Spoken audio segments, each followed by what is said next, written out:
Hello everyone, I am Mano Scaling, and I am here to help you today. I know you use this video to fall asleep, so before that, please like the video and subscribe to the channel, and also tell me where you are from and what time you are watching. Now get comfortable and relax.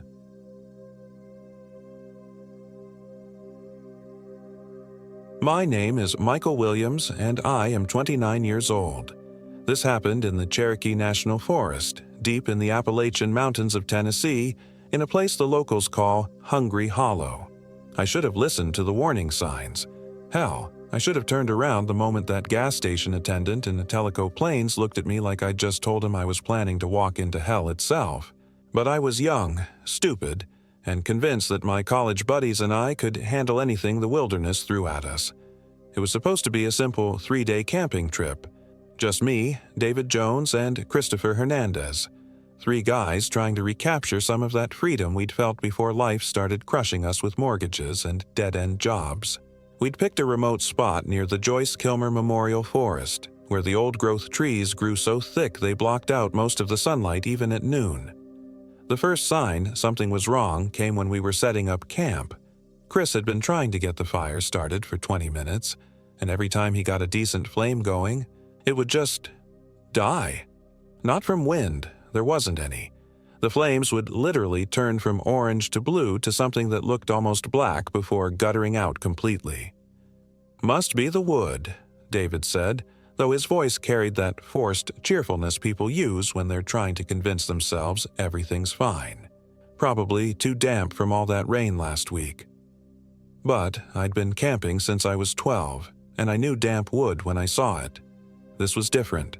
The logs weren't even charred where the flame had touched them. It was like the fire was being absorbed. We finally got a fire going around sunset, though it cast strange shadows that seemed to move independently of the flames. The light it gave off felt weak, barely pushing back the darkness that pressed in around our little camp like something alive and hungry. That's when we heard the first scream. It came from somewhere deep in the forest, high-pitched and desperate, lasting maybe 5 seconds before cutting off abruptly. The 3 of us froze, listening, but the silence that followed was even worse than the scream itself. No insects, no nightbirds, no rustling of small animals in the underbrush. Just dead quiet. "Probably just a fox," Chris said, but he was gripping his camping knife like his life depended on it. "They can sound almost human sometimes." I wanted to believe him. God, how I wanted to believe him. But that scream had carried something in it that no animal could produce. Something that spoke of intelligence, of awareness, of pure terror. We tried to pretend everything was normal. We cooked our dinner over that sickly fire, told a few half-hearted stories, and eventually crawled into our sleeping bags. But sleep was impossible. Every few minutes, one of us would hear something. A branch breaking, footsteps circling the camp, what sounded like whispering just beyond the edge of our failing firelight. Around 3 in the morning, I realized David's breathing had changed. It was too steady, too controlled. He was awake too, probably had been all night. I was about to whisper his name when I heard it. Singing. Someone was singing a lullaby just outside our camp. A woman's voice, sweet and gentle and completely fucking terrifying in that context. The melody was familiar, something my mother used to sing to me when I was very young. But the words were wrong, twisted into something that made my skin crawl. "Hush now, baby, don't you cry. Mama's gonna sing you a lullaby. Close your eyes and drift away to where the hungry children play." The voice was getting closer, circling our camp like a predator. I could hear footsteps now, but they were wrong too. Too light, like whoever was walking wasn't putting their full weight on the ground. "Sleep, my darling, sleep so deep. Dream of things you'll never keep. Morning light won't find you here, in the place where children disappear." That's when Chris sat bolt upright in his sleeping bag, eyes wide with terror. "Do you guys hear that?" he whispered. The singing stopped immediately. For a moment, the silence was absolute. Then we heard breathing. Not ours, but something else. Something that sounded wet and labored, like lungs filled with fluid. It was coming from multiple directions now, as if whatever was out there had somehow multiplied. David was the first to break. He scrambled out of his sleeping bag and grabbed the flashlight, sweeping it wildly around the perimeter of our camp. The beam caught trees, rocks, our scattered camping gear, but no sign of whatever had been singing to us. "There's nothing there," he said, but his voice was shaking. Nothing at all. That should have been comforting. Instead, it made everything worse, because we could still hear that breathing, still feel eyes watching us from the darkness beyond the flashlight's reach. We spent the rest of the night sitting around the dying fire, taking turns with the flashlight, jumping at every sound. When dawn finally came, it felt like a reprieve from a death sentence. But morning brought its own horrors. Our backpacks, which we'd secured with rope and hung from a tree branch to keep them away from bears, were gone. Not just moved, completely vanished. The rope was still there, still tied in the same knots, but the packs had somehow been removed without disturbing the line. Worse, our food, all of it, had rotted overnight. The sealed packages of trail mix were full of maggots. The canned goods had somehow rusted through and leaked their contents, which now smelled like death. Even our water bottles contained something black and viscous that definitely wasn't water anymore. "This isn't possible," Chris kept saying, turning a can of beans over in his hands. "This was fine yesterday. This was fucking fine. We should have left then.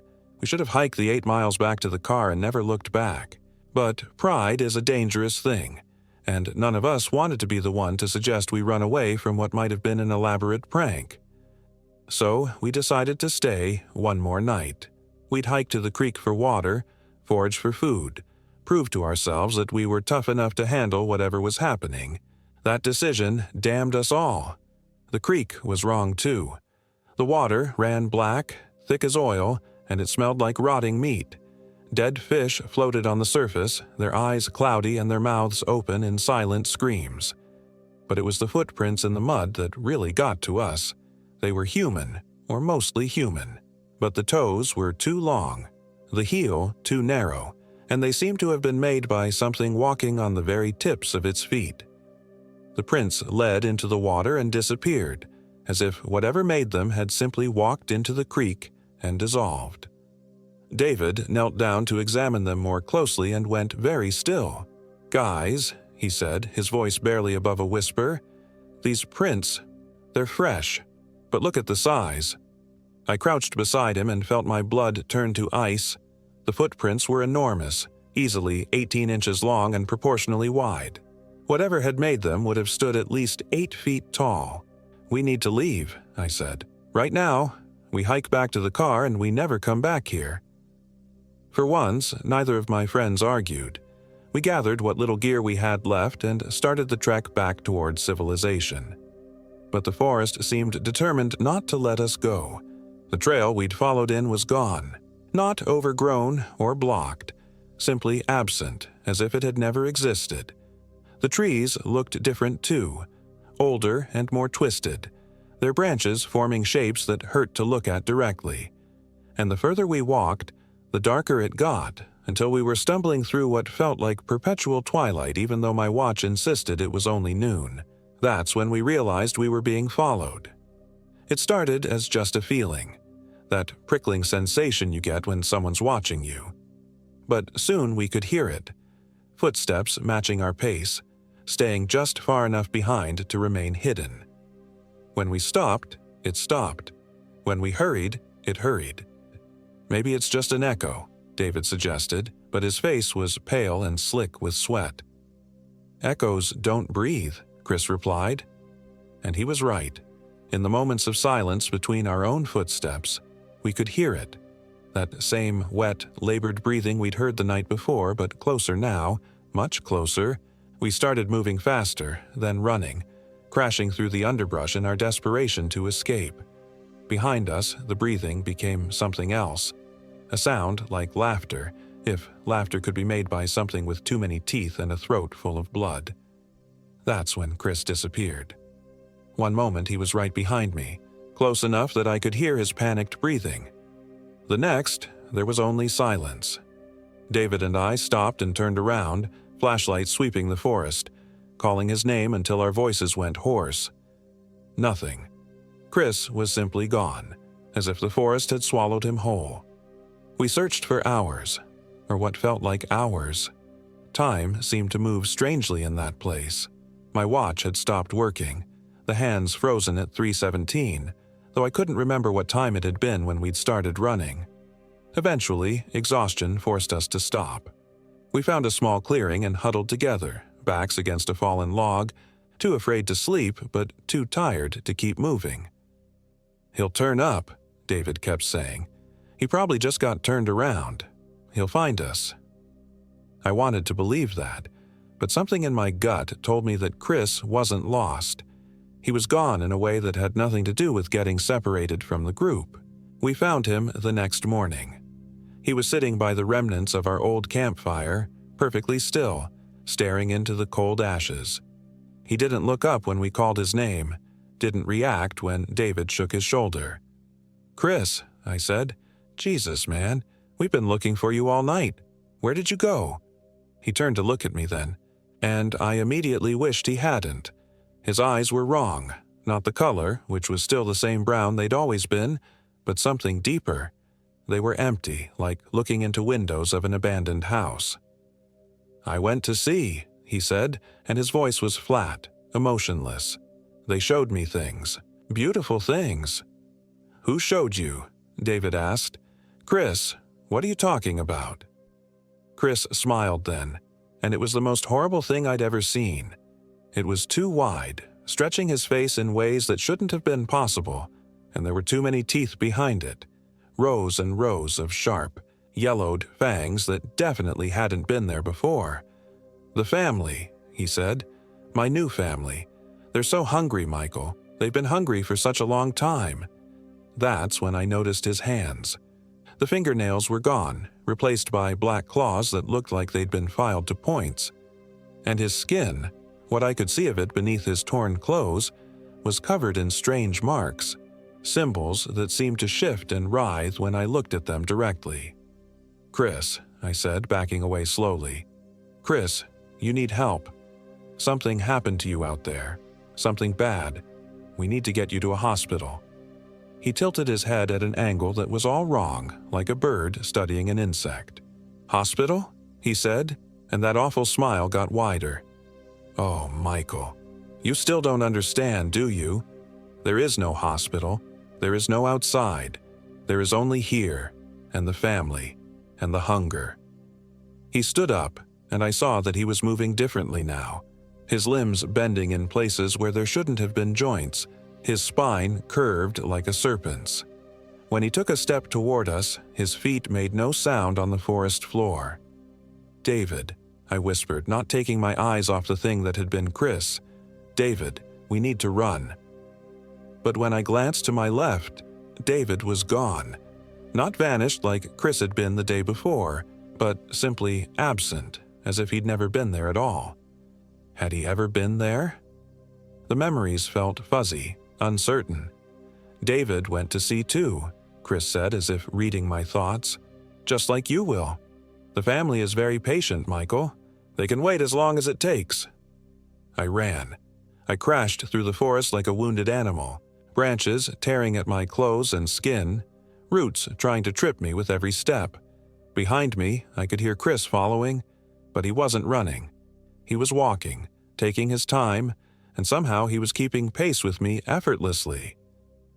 "You can't run from family, Michael." His voice drifted through the trees, coming from every direction at once. "We're in your blood now. We're in your breath. We're going to love you so much." The trees began to thin, and I caught a glimpse of something impossible. Sunlight. Real sunlight, streaming through normal-looking branches. The sight of it filled me with hope so intense it was almost painful. I burst out of the tree line and found myself on a paved road. A real road, with yellow lines and everything. In the distance I could see buildings, civilization, safety. I ran toward it, my legs shaking with exhaustion but driven by desperate relief. I was going to make it. I was going to survive this nightmare and warn people about what was lurking in those woods. That's when I heard the car. It was coming up behind me, engine rumbling, tires crunching on gravel. I turned around, waving my arms frantically, ready to beg for a ride to the nearest police station. The car that pulled up beside me was a rusted-out pickup truck that looked like it hadn't run in decades. The windshield was cracked and dirty, but I could see the driver clearly enough. It was Chris, but not the twisted, wrong version I'd left behind in the forest. This was Chris as he'd been before, normal and concerned and completely human. "Mike!" he called out, rolling down the window. "Jesus, what happened to you? You look like hell." I stared at him, my mind struggling to process what I was seeing. This was impossible. Chris was back in the forest, changed into something monstrous. This couldn't be real. "Get in," he said. "Dave's worried sick. We've been looking for you all night." "Dave," I whispered. "Yeah, Dave.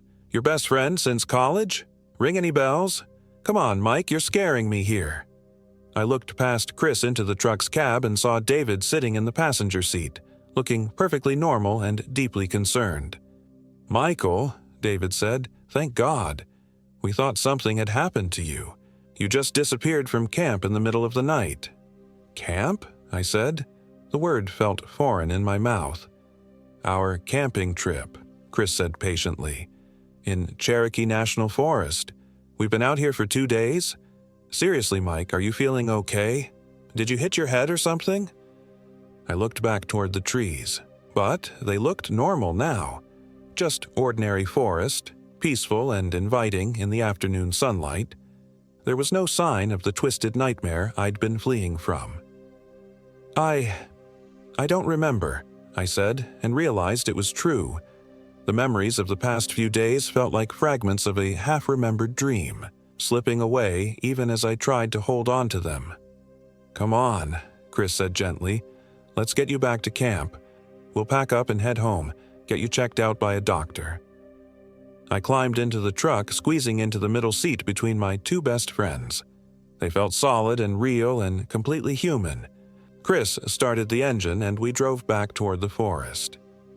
"You gave us quite a scare," David said, putting a hand on my shoulder. "When we woke up and you were gone, we thought the worst." "Gone," I said. "But you were with me. We were running, and then—" "Running from what?" Chris asked, glancing at me in the rearview mirror. I tried to remember, but the harder I concentrated, the more the memories slipped away. There had been something in the forest, something wrong, but the details were fading like smoke. "I don't know," I admitted. "I can't remember."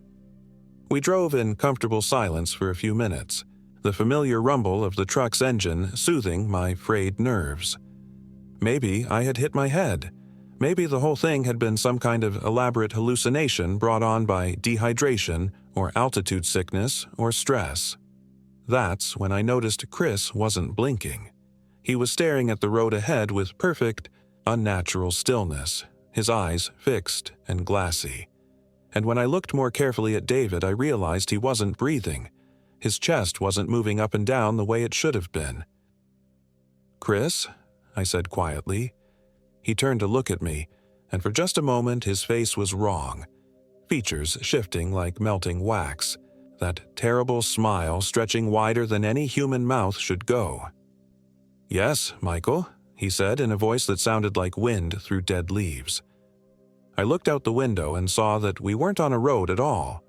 We were driving through the forest, trees whipping past us impossibly fast, the truck's wheels somehow finding purchase on ground that was nothing but rotting leaves and exposed roots. "Where are we going?" I whispered. Chris's reflection in the rearview mirror showed rows of yellowed fangs. "Home," he said. "We're going home to meet the family." The truck began to accelerate, plunging deeper into the forest, carrying me toward something I couldn't see but could feel waiting in the darkness ahead. Something old and patient and endlessly, impossibly hungry. I tried to open the door, but the handle came off in my hand. The windows wouldn't roll down. I was trapped, and the thing wearing Chris's face just kept driving, deeper and deeper into a forest that should have ended miles ago. "Don't worry, Michael," the David thing said, its voice coming from a mouth that wasn't moving. "You're going to love it here. We all do. Forever and ever and ever." The last thing I remember clearly is the sound of laughter, high and sweet and completely inhuman, coming from all around me as the truck carried me toward whatever was waiting in the heart of Hungry Hollow. The police found our campsite 3 days later, after Chris's girlfriend reported us missing. They found our gear, our car keys, our wallets, everything except us. The official report says we probably got lost and died of exposure, that our bodies were likely carried off by scavengers. But sometimes, hikers in the Cherokee National Forest report strange things. They hear voices calling for help deep in the woods, always just familiar enough to make them want to investigate. They see figures standing between the trees, beckoning them closer. And sometimes, when the moon is dark and the mist hangs heavy over Hungry Hollow, they hear the sound of an old truck driving through the forest, carrying its passengers to a reunion that never ends. If you ever find yourself in those woods and you hear someone calling your name from the darkness, don't answer. Don't go looking for the source. And whatever you do, don't get in the truck when it stops to offer you a ride. The family is always looking for new members, and they're very, very patient. We're waiting for you, just like we waited for Michael, just like we're waiting for everyone who ventures too deep into the hungry darkness of the Appalachian Mountains. Come find us. We have so much to show you.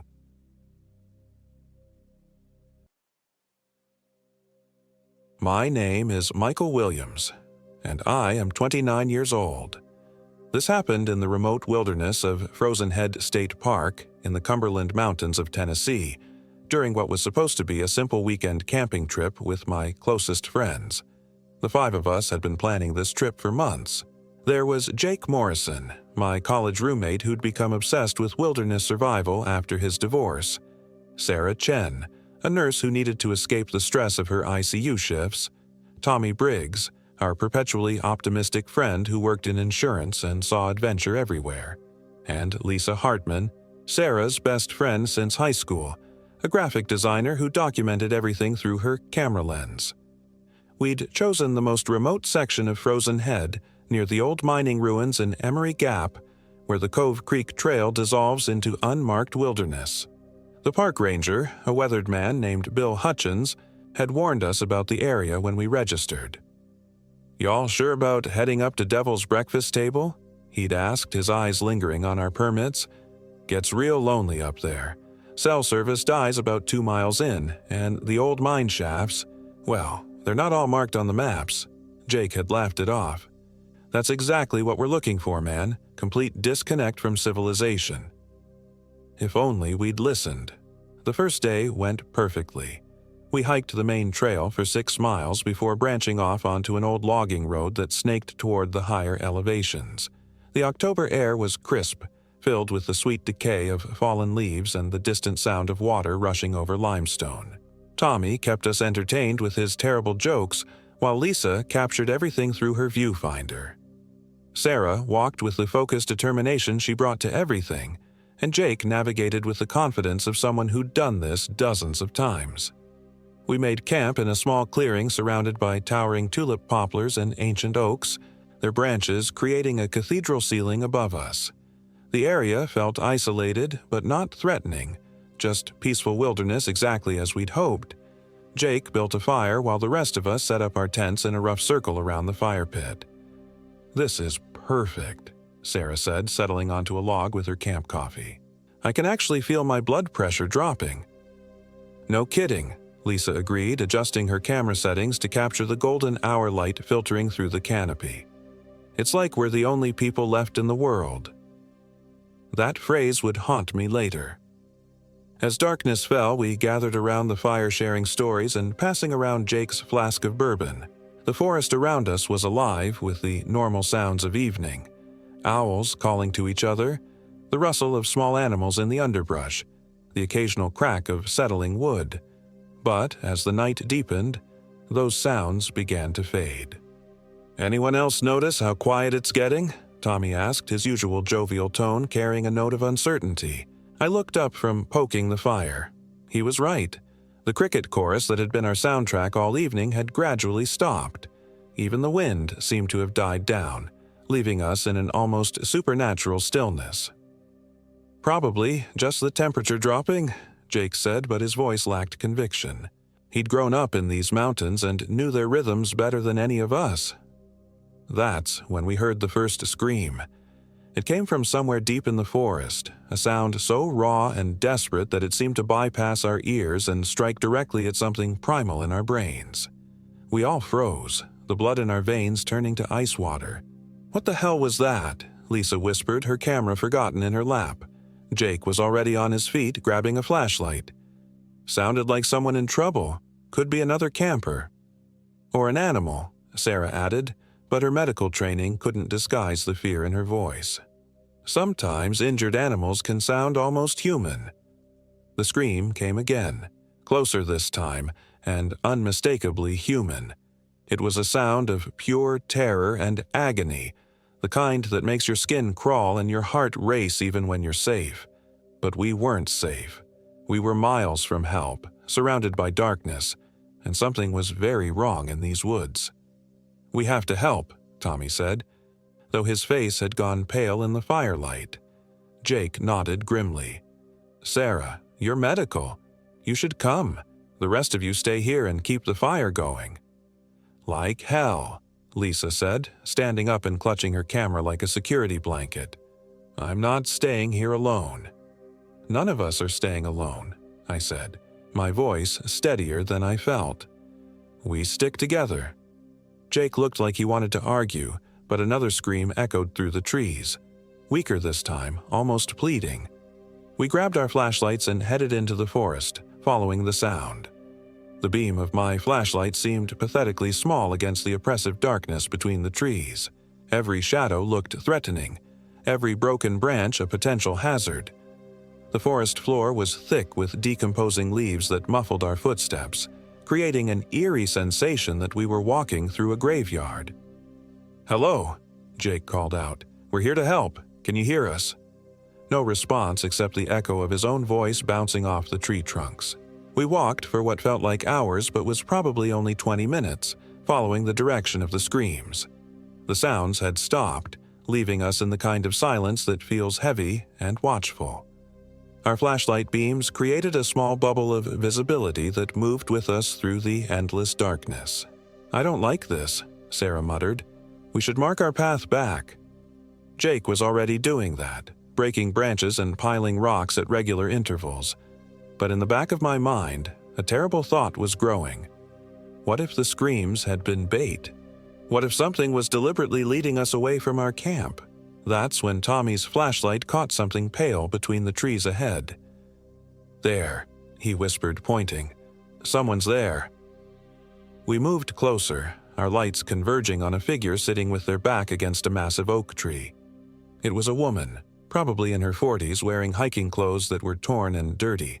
Her head was tilted down, long dark hair covering her face. "Ma'am," Sarah called out, automatically shifting into her medical mode. "Are you hurt? We're here to help." The woman didn't respond. As we got closer, I could see that her clothes weren't just dirty. They were stained with something dark that could have been blood or mud. Her hiking boots were scuffed and worn, like she'd been walking for days. "Ma'am?" Sarah tried again, reaching out to touch the woman's shoulder. The moment Sarah's hand made contact, the woman's head snapped up with inhuman speed. Her face was wrong. Not obviously deformed, but wrong in a way that made my brain recoil. Her skin was too pale, her eyes too dark and too wide, and when she smiled I could see that her teeth were stained black. "Thank you for coming," she said in a voice like grinding stone. "I've been waiting." Sarah jerked her hand back as if she'd been burned. The woman's smile widened, revealing more of those horrible black teeth, and she began to stand up with movements that seemed to ignore the normal limitations of joints and bone. "Run," Jake whispered. We ran, crashing through the underbrush, our flashlights swinging wildly as we stumbled over roots and ducked under low branches. Behind us, I could hear something following. Not footsteps exactly, but a sound like heavy fabric being dragged through dead leaves. "The markers!" Jake gasped as we ran. "Look for the markers!" But in our panic, his carefully placed trail signs might as well have been invisible. Every tree looked the same, every direction equally threatening. We ran until our lungs burned and our legs shook, following what we hoped was the right direction back to camp. When we finally saw the orange glow of our fire through the trees, we nearly collapsed with relief.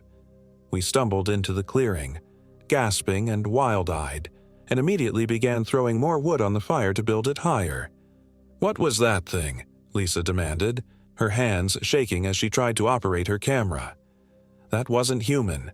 That couldn't have been human." "Shock," Sarah said, but her medical explanation sounded hollow even to her. "Trauma can make people look different." "Different?" Tommy's voice cracked. "Her teeth were black, Sarah. Black. And the way she moved—" "We're leaving," Jake announced, already starting to break down his tent. "First light, we pack up and get out of here." But first light was still hours away, and we all knew we wouldn't sleep. We fed the fire and arranged ourselves around it, backs to the flames, facing outward into the darkness. Every sound made us jump. Every shifting shadow sent our hearts racing. Around midnight, Tommy announced he had to use the bathroom. "Don't go far," Jake warned, "and take someone with you." "I'll be fine," Tommy insisted with false bravado. "It's just 20 feet to those trees." He walked to the edge of the firelight and disappeared into the darkness. We listened to the sound of his footsteps crunching through the leaves, growing fainter as he moved away from camp. Then the footsteps stopped. "Tommy?" Sarah called out. No answer. "Tommy!" Jake shouted, grabbing his flashlight. Silence. We found him 10 minutes later, about 50 yards from camp, sitting against a tree just like the woman had been. His head was tilted down, his hair covering his face, and when we called his name, he didn't respond. "Tommy?" Lisa whispered, her camera raised instinctively. He looked up at us with that same horrible smile, his teeth stained black, his eyes too wide and too dark. But it was still Tommy's face, still Tommy's voice when he spoke. "Thank you for coming," he said in that grinding stone voice. "I've been waiting." This time, we didn't run. This time, Jake grabbed a burning branch from the fire and held it like a weapon. "That's not Tommy," he said firmly. "I don't know what you are, but that's not our friend." The thing wearing Tommy's face tilted its head like a curious bird. "Of course I'm Tommy. Don't you recognize me? We've been friends for years. Remember when we went to that bar in college and I tried to impress that girl by doing a backflip off the pool table?" The story was right. The details were perfect. But the voice was wrong, and the smile was wrong, and something about the way it held its head was fundamentally not human. "What did you do with him?" Sarah demanded. "I am him," it replied, standing up with those same unnatural movements. "I'm Tommy Briggs. I work in insurance. I think pineapple belongs on pizza. I've had a crush on Lisa since high school but never told her because I didn't want to ruin our friendship." Lisa made a choking sound. That last detail was something only Tommy would know, something he'd confessed to me in a moment of drunken honesty years ago. "How do you know that?" I asked. "Because I remember," it said, taking a step closer to us. "I remember everything he remembers. I am everything he was, just improved." Jake swung the burning branch at it, but the thing that looked like Tommy moved faster than any human could, dodging with fluid grace. "Now, that's not very friendly," it said, its black smile widening. "We're supposed to be camping together. We're supposed to be having fun." We backed toward our camp, keeping the flames between us and it. But as we moved, I realized with growing horror that we were being herded. Other shapes were moving in the darkness beyond our firelight. More figures standing too still, watching too intently. "There are more of them," I whispered. "I know," Jake said grimly. "How many?" I tried to count the pale faces barely visible in the shadows. "At least 6. "The woman from earlier," Sarah said. "She's there too." She was right. The hiking woman stood motionless between two trees, her black smile gleaming in the reflected firelight. But now she was joined by others. A man in ranger uniform who might have been Bill Hutchins, a young couple in camping gear, and other figures too indistinct to make out clearly. "What do they want?" Lisa asked. The Tommy thing heard her and laughed, a sound like breaking glass. "We want to make friends. We want to share stories around the campfire. We want to go hiking and take pictures and roast marshmallows and play games in the dark." "And then what?" Jake demanded. "And then we want to go home with you," it said simply. "We want to meet your families and your co-workers and your neighbors. We want to expand our circle of friends." The implications hit me like a physical blow. These things didn't just kill, they replaced.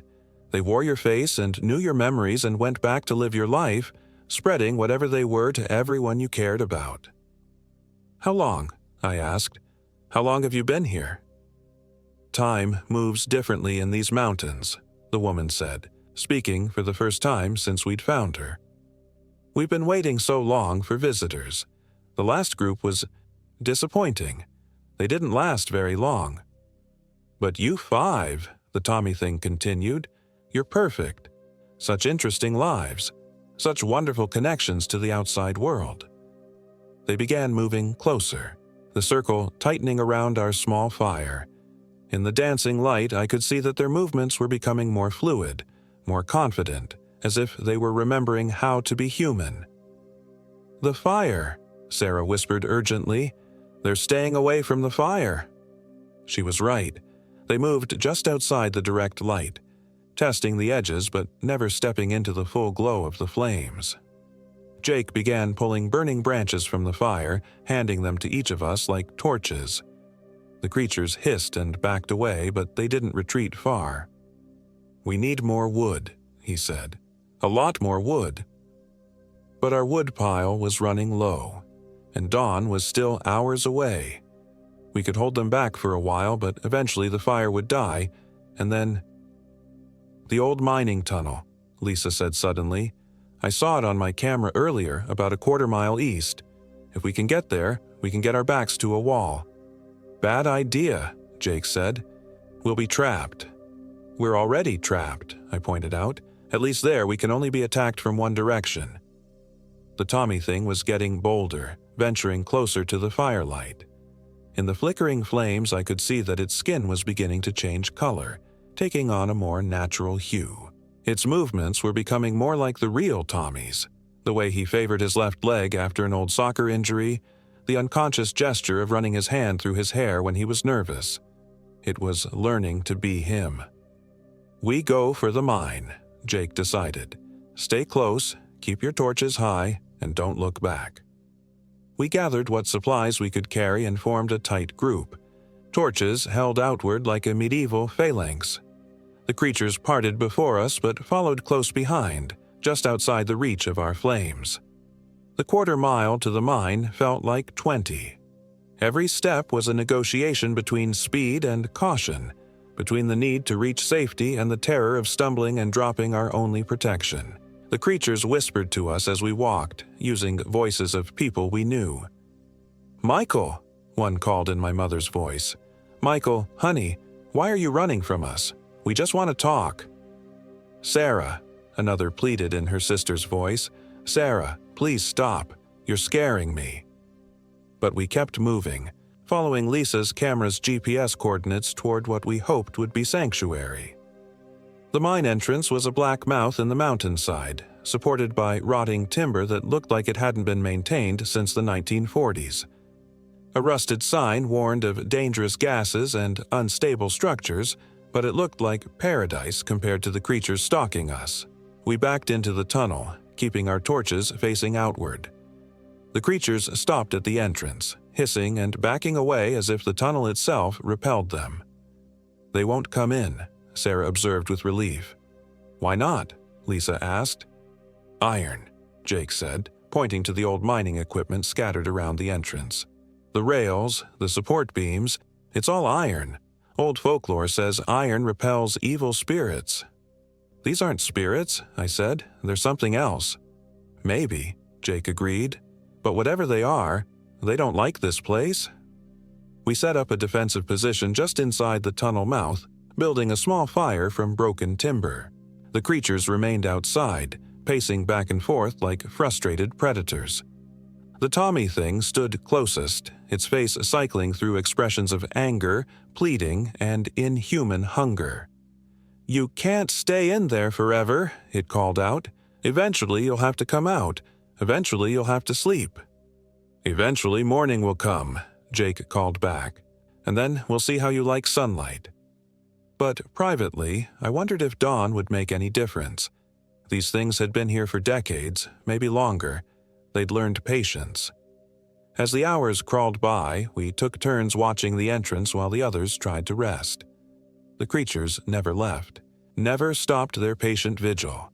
They talked to us constantly, using voices from our memories, sharing stories only we would know, pleading and threatening and promising in equal measure. The worst part was listening to the Tommy thing. It had all of his memories, all of his mannerisms, all of his jokes and fears and dreams. In the flickering firelight, it looked exactly like our friend. If I hadn't seen the transformation myself, I might have believed it was really him. "Remember that time in college," it said during my watch, "when you were so drunk you tried to climb the statue in the quad? I'm the one who talked you down. I'm the one who made sure you got home safe." The memory was perfect, down to the smallest detail. But Tommy had been scared that night, worried about me, his voice shaking with concern. This thing delivered the story with the emotional range of a recording. "Where is he?" I asked. "Where's the real Tommy?" It tilted its head with that bird-like curiosity. "I am the real Tommy. I have all his memories, all his experiences. What makes someone real if not their memories?" "A soul," I said. It laughed that breaking glass laugh. "Do any of you really believe in souls? You're all so modern, so scientific. You explain everything away. But here we are, having a conversation about the nature of existence in a Tennessee mining tunnel while creatures from your worst nightmares wait outside. Maybe it's time to reconsider your worldview." Dawn came eventually, painting the sky outside the tunnel mouth a pale gray. The creatures remained, seemingly unaffected by the growing light. So much for the sunlight theory. "We need a plan," Sarah said during our morning strategy session. "We can't stay here forever." "The ranger station," Jake suggested. "If we can reach it, we can get help." "Help from who?" Lisa asked. "The ranger might be one of them by now." She was right. Bill Hutchins was probably dead, replaced by something wearing his face. And if these creatures had been here for decades, how many others had they taken over? How far had this infection spread? "We need to get word out," I said. "Warn people. Stop this from spreading." "First, we need to survive," Jake pointed out pragmatically. We spent the morning watching the creatures, looking for patterns, weaknesses, anything that might help us escape. They never seemed to tire or get bored. They just waited with inhuman patience, occasionally calling out to us in familiar voices. Around noon, something changed. The creatures suddenly became agitated, looking around nervously and backing further from the tunnel entrance. The Tommy thing was the last to retreat, its black smile finally fading into something that might have been concern. "What's wrong with them?" Lisa whispered. That's when we heard the helicopter. It was distant at first, barely audible over the wind through the trees. But the sound grew stronger, the rhythmic thrum of rotors cutting through the mountain air. The creatures looked up at the sky with what appeared to be genuine fear. "Search and rescue," Sarah said with relief. "Someone must have reported us missing." The helicopter circled the area for several minutes before moving on, but its presence had a profound effect on the creatures. They retreated deeper into the forest, disappearing among the trees until only the Tommy thing remained visible. "They're afraid of being seen," Jake realized. "They can't let anyone know they exist." This gave us our chance. If we could signal the helicopter, bring rescuers to this exact location, the creatures would have to choose between revealing themselves and letting us go. My camera, Lisa said, pulling out her professional DSLR. The flash is powerful enough to signal aircraft. You'd have to get outside, I pointed out, into the open where they can reach you. Not if we create a distraction, Jake said. He began gathering the largest pieces of burning wood from our fire. I'll charge out the left side of the entrance, draw them away. You guys go right and signal the helicopter when it comes back. That's suicide, Sarah protested. Maybe, but it's our best shot at getting the rest of you out alive. We argued about it for another hour, but when the helicopter sound returned, we knew we had to act. Jake grabbed his makeshift torches and gave us each a quick hug. "Tell my parents what really happened," he said. "Don't let them think I just got lost in the woods." Before any of us could stop him, he burst from the tunnel and ran left, waving his burning branches and shouting at the top of his lungs. The creatures immediately gave chase, the Tommy thing leading the pack with inhuman speed. We went right, scrambling up the rocky slope above the mine entrance. Lisa raised her camera and began flashing the powerful strobe toward the helicopter. The aircraft turned toward us immediately, its pilot clearly seeing our signal. But down below, Jake's diversion was going badly. The creatures had surrounded him about 50 yards from the tunnel. He swung his torches wildly, keeping them at bay, but I could see he was tiring. The Tommy thing circled him like a predator, looking for an opening. The helicopter was getting closer, but not fast enough.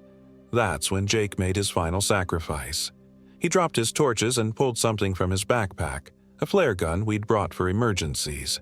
He aimed it not at the creatures, but at himself. "Get away from here," he screamed at the things surrounding him. "You can't hide anymore. They'll know what you are." He pulled the trigger. The flare struck him in the chest and he went up like a Roman candle. The creatures shrieked and scattered as Jake became a pillar of fire, his agonized screams echoing through the mountains. But even as he burned, he kept shouting warnings about what was in these woods. The helicopter landed in the clearing near our original campsite, and we ran toward it as fast as our legs could carry us. The pilot and 2 rescue workers listened to our hysterical explanations with obvious skepticism, but the burning figure in the distance and our obvious terror convinced them something serious had happened. They didn't believe our story about the creatures, of course. The official report listed Jake as the victim of a tragic camping accident, overcome by smoke inhalation and severe burns from an equipment malfunction. Tommy was listed as missing, presumed dead from exposure or wild animal attack. But I know the truth, and sometimes, late at night, I get phone calls from numbers I don't recognize. When I answer, I hear familiar voices. Jake's voice, Tommy's voice, even my own voice, pleading with me to come back to the mountains. "We miss you, Michael," they say. "We miss our camping trips. Why don't you visit us anymore?" I've changed my number 4 times, but they always find me. Sarah moved to California and works at a children's hospital now. She won't talk about that weekend, not even to me. Lisa gave up photography entirely and works as an accountant in a windowless office building. She says she can't stand to look through a camera lens anymore. She's afraid of what she might see. We all went to therapy, but how do you explain to a psychiatrist that your friend was replaced by something inhuman? How do you describe the way the Tommy thing knew everything about us, remembered every shared moment, but couldn't reproduce the emotional connections that made those memories meaningful? The worst part is not knowing how far it's spread. How many missing hikers over the years were really taken by these creatures? How many people are walking around wearing familiar faces but hiding something monstrous underneath? Sometimes I wonder if I'm becoming paranoid, seeing threats where none exist. But then I remember that night in the mine shaft, watching something that looked exactly like my friend try to convince me it was human. I remember the feel of its eyes on me, calculating and hungry and utterly without warmth. And I remember Jake's last words as he burned. "They'll know what you are." He died believing that his sacrifice would expose the creatures, force them into the light where they couldn't hide, But looking at the official reports, reading the sanitized explanations that turned supernatural horror into mundane tragedy, I think he was wrong. They're still out there, still waiting in the deep places of the mountains, still patient, still hungry, and still learning to be human. 3 months after we escaped, I received a package with no return address. Inside was a photograph taken with Lisa's camera, a picture of our campfire on that first night, with all 5 of us sitting around it, laughing and sharing stories. But I know Lisa didn't take that picture. We were all in the frame. So who was behind the camera? And more importantly, are they still watching? I keep the photograph on my refrigerator as a reminder, not of the good times we shared, but of the things that learned to wear our faces and speak with our voices. Sometimes I think I can see something wrong with our expressions in the photo, something subtle but fundamentally inhuman in the way we smile. But maybe that's just paranoia. Or maybe the creatures got to us before we even realized we were in danger. Maybe the real Michael Williams never made it out of those mountains at all.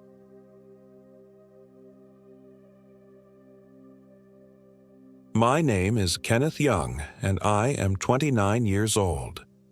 This happened in the Citico Creek Wilderness, deep in the Cherokee National Forest of Tennessee, where the mountains swallow sound and darkness has teeth that never stop gnawing.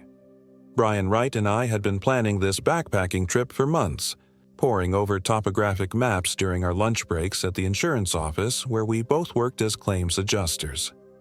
3 days, 2 nights in one of the most remote sections of the Cherokee National Forest, where cell towers couldn't reach and the nearest road was 15 miles of rugged, unforgiving terrain away. We'd been hiking together since our sophomore year at UT, 8 years of weekend adventures that had taken us from the misty peaks of the Smokies to the wind-carved heights of the Colorado Rockies. Brian was the methodical one, the friend who checked and double-checked our gear until every carabiner and compass bearing met his exacting standards. His apartment was a testament to organization. Maps filed by region and difficulty, gear catalogs marked with notes in his precise handwriting, emergency contact cards laminated and updated quarterly. I was the optimist, the dreamer who pushed us to try new trails, to venture just a little further into the wild places where most people never set foot. Where Brian planned for every contingency, I trusted instinct and the promise of the trail ahead. The October air bit sharp and clean as we shouldered our packs at the Tellico Plains trailhead, the parking lot empty except for a rusted pickup truck that looked like it had been there since the Carter administration. Frost had painted the higher elevations overnight, transforming the hardwood forest into a blazing cathedral of color, crimson maples like splashes of blood, golden hickories gleaming like ancient coins, amber oaks rustling secrets in the morning breeze. The kind of beauty that makes you understand why people disappear into the wilderness and never want to come back. Brian adjusted his GPS unit for the 3rd time, his pale green eyes scanning the device's small screen with characteristic precision. He'd saved up for months to buy the thing, a high-end model with satellite communication features and emergency beacon capability, the kind of gear that could mean the difference between a minor inconvenience and a front-page tragedy. "Signal's already getting spotty," he said, tucking a strand of sandy hair under his wool cap. The GPS showed 3 bars, then 2, then flickered back to full signal. Good thing I brought the paper maps. I hefted my pack higher, feeling the familiar bite of the shoulder straps that would become intimate friends over the next 3 days. 45 pounds of gear, food, and water. Everything we'd need to survive in country that had been killing the unprepared for thousands of years. When's the last time we actually needed those dusty relics? Better safe than sorry, Kenny. That was Brian's motto for everything, tattooed into his worldview by 8 years in the Boy Scouts and a father who'd been a Marine drill instructor. While I trusted my instincts and the trail ahead, he trusted preparation, redundancy, and the hard-learned wisdom that the wilderness has no obligation to be forgiving. The first day's hike took us 8 miles along Citico Creek, following what had once been a logging road but was now little more than a wide trail, reclaimed by the forest in the decades since the last timber crews had pulled out. The path wound through stands of towering hemlocks that had somehow survived the adelgid infestations devastating other parts of the mountains, their ancient trunks disappearing into the canopy like the pillars of some prehistoric cathedral. Rhododendron thickets crowded the trail in places, their leathery leaves whispering against our pack covers as we pushed through. We crossed the creek 17 times that day, each ford requiring careful attention to the moss-slicked stones that could send an unwary hiker tumbling into water cold enough to stop a heart. Brian took point on the crossings, testing each step with his trekking poles before committing his weight. His methodical approach meant we made slower time than usual, but we stayed dry and upright. Two things that matter more than speed when the nearest hospital is a helicopter ride away. By mid-afternoon, we'd climbed to nearly 4,000 feet, well above the valley floor where civilization felt like a half-remembered dream. The air was thinner here, sharp with the scent of pine resin and the organic musk of decomposing leaves. Every breath filled our lungs with the essence of wildness, that particular cocktail of plant and stone and flowing water that makes city dwellers remember they're still animals, despite the mall jobs and mortgage payments. The trail became less distinct as we climbed, marked only by occasional blue blazes painted on trees and the faint depression worn by boots over the years. More than once we had to stop and scout ahead, looking for the next blaze or the subtle signs that mark the proper route. This was backcountry in the truest sense. If something went wrong out here, we'd be on our own until we could hike back to cell phone range. We made camp in a small clearing beside the creek, surrounded by ancient trees that stood like sentinels in the gathering dusk. The space felt enclosed, almost intimate, as if the forest had carved out this one small haven for weary travelers. But something about it also felt wrong in a way I couldn't articulate. Too quiet, too isolated, too much like the kind of place where bad things happen to people who venture too far from the safe paths. The sound of running water should have been soothing, but something about its rhythm felt off. Too regular, too purposeful, almost like whispered conversation in a language I couldn't understand. The creek gurgled and chuckled to itself, forming sounds that were almost words, almost recognizable, but not quite.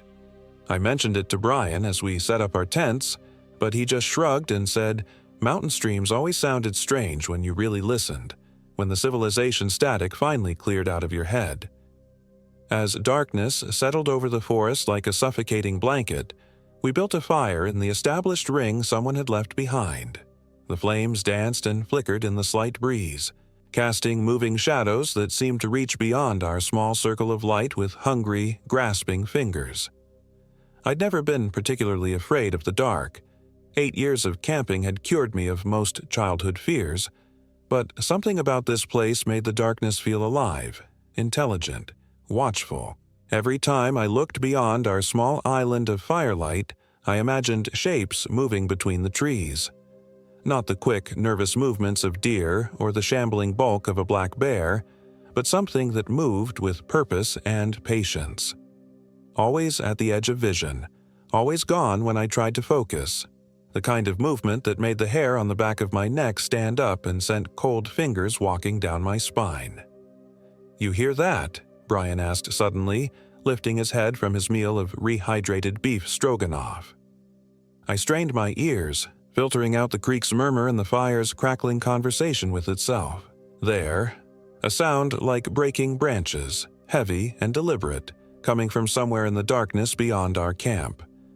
Not the casual noise of an animal moving through the forest, but something that broke limbs with purpose, clearing a path through undergrowth with the kind of force that spoke of intelligence and intent. Then silence, so complete and absolute it felt like the entire forest was holding its breath, waiting for something to happen. Even the creek seemed to quiet, as if the very water was afraid to make noise. "Probably just a bear," I said, but my voice sounded thin and unconvincing in the vast quiet. Black bears were common in these mountains, and October was the time when they were packing on weight for winter hibernation. But I'd heard bears before, and this hadn't sounded like any bear I knew. "Yeah, probably." Brian's hand drifted unconsciously to the bear spray clipped to his belt, the movement automatic and defensive. Still, we should get everything secured before we sleep. We hung our food in a bear bag 20 feet from camp, suspended between two sturdy oaks according to Forest Service regulations, 12 feet high, 6 feet from any trunk. Every backpacker knew the drill, had the measurements and procedures drilled into them through countless safety briefings and wilderness ethics courses.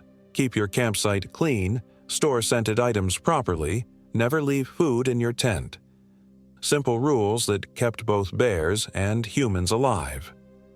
But as we worked in the dancing firelight, I couldn't shake the feeling that something was watching us from the darkness. The beam of my headlamp seemed to push against an almost physical wall of black, creating a small bubble of reality in an ocean of unknown possibilities. Beyond that bubble, anything could be waiting, watching, learning our patterns and weaknesses. The fire burned lower as we prepared for sleep, the flames settling into a steady glow that pushed back the darkness in an ever-shrinking circle. Brian banked the coals carefully, arranging them to burn slowly through the night. Not enough to attract unwanted attention, but sufficient to provide a psychological barrier against whatever lurked in the shadows between the trees. Sleep came fitfully, interrupted by dreams that weren't quite dreams and sounds that weren't quite sounds. My sleeping bag felt like a cloth coffin, warm but confining, and every noise outside the tent made my heart hammer against my ribs like a trapped bird. The darkness pressed against the thin nylon walls, heavy and expectant, as if it were waiting for me to lower my guard. Twice I woke to the sound of footsteps. Slow, measured, deliberate, circling our camp like a predator testing the defenses of its prey. The steps were wrong, somehow, too heavy for a human but too rhythmic for an animal. They moved with intelligence and patience, studying us from the safety of the darkness. The second time I unzipped my tent flap just enough to peer outside with one sleep-blurred eye. The fire had burned down to glowing coals that cast more shadows than light, and the forest beyond was a wall of impenetrable black that seemed to swallow the faint starlight filtering through the canopy. If something was out there, it was invisible to me, hidden in darkness so complete it might as well have been another dimension. "Brian," I whispered toward his tent, my voice barely audible even to myself. "You awake?" No answer, just the sound of deep, even breathing and the soft whisper of nylon moving against a sleeping bag. Whatever was circling our camp, Brian was sleeping through it with the peaceful oblivion of the truly exhausted. I lay awake for another hour, listening to the footsteps that came and went like a tide, sometimes close enough that I could hear the soft scrape of something moving through fallen leaves, sometimes so distant they might have been imagined. Eventually, exhaustion won out over anxiety, and I drifted into an uneasy sleep filled with dreams of teeth and glowing eyes. Morning came gray and cold, with a fog so thick I could barely see 10 feet in any direction. The mist rolled between the trees like living smoke, transforming familiar landmarks into vague suggestions, and turning our small campsite into an island floating in a sea of gray uncertainty. The temperature had dropped overnight, leaving everything slick with condensation that made the world feel damp and unwelcoming. Brian emerged from his tent looking haggard, dark circles under his eyes like bruises, and his usually neat hair sticking up at odd angles.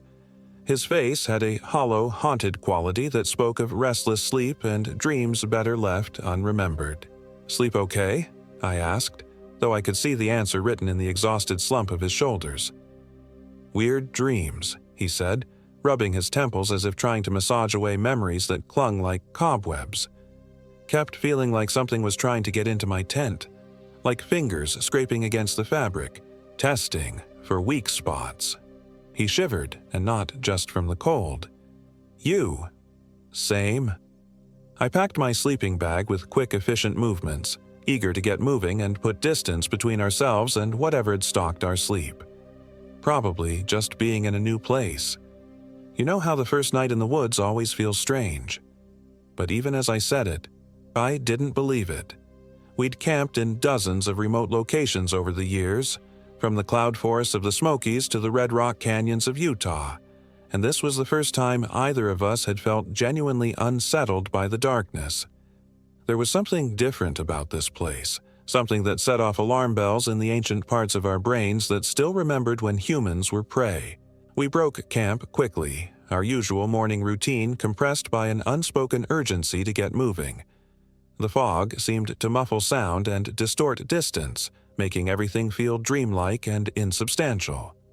Even our voices sounded strange, flattened and absorbed by the gray dampness that surrounded us like a living thing. The trail led higher into the mountains, following a ridgeline that should have offered spectacular views of the surrounding peaks and valleys.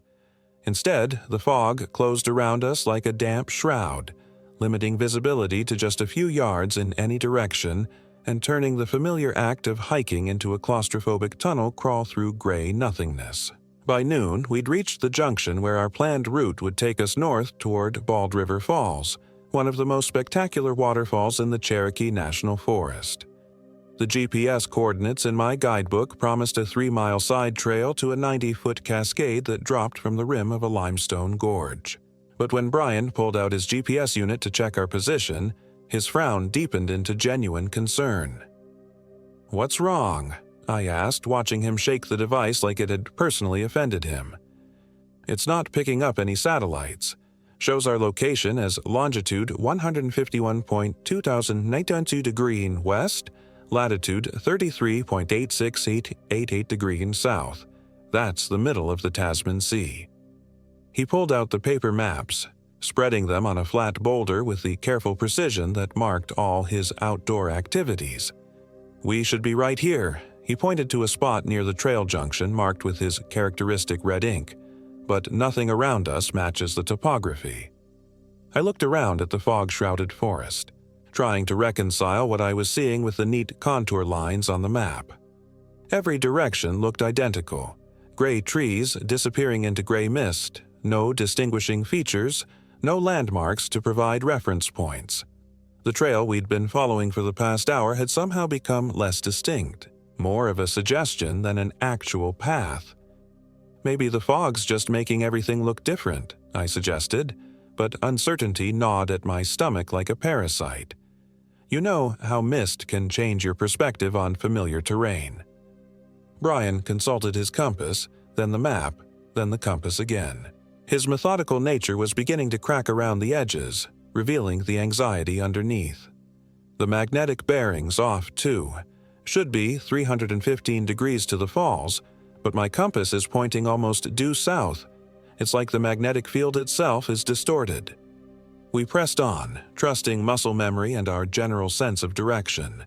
But as the afternoon wore on, it became increasingly clear that we were lost in the most fundamental way possible. The trail had simply vanished, leaving us to pick our way through dense undergrowth and fallen timber that seemed deliberately placed to impede progress.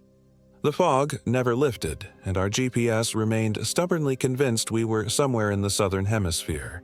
"This doesn't make sense," Brian said for the 4th time, his usual calm beginning to fracture like ice under pressure.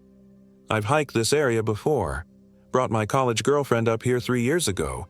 The trails don't just disappear." "Trails get overgrown," I offered, though I'd never seen anything like this. "Budget cuts, lack of maintenance, too few volunteers to keep everything clear." But even as I spoke, I knew it wasn't true. This wasn't neglect. This was something else entirely. It was as if the forest had rearranged itself while we slept, creating new geography that defied our maps and instruments. The trees themselves seemed wrong somehow, their bark scarred with deep gouges that looked almost like claw marks. Some of the trunks bore strange symbols, not human graffiti, but patterns that seemed to twist and shift when I looked at them directly.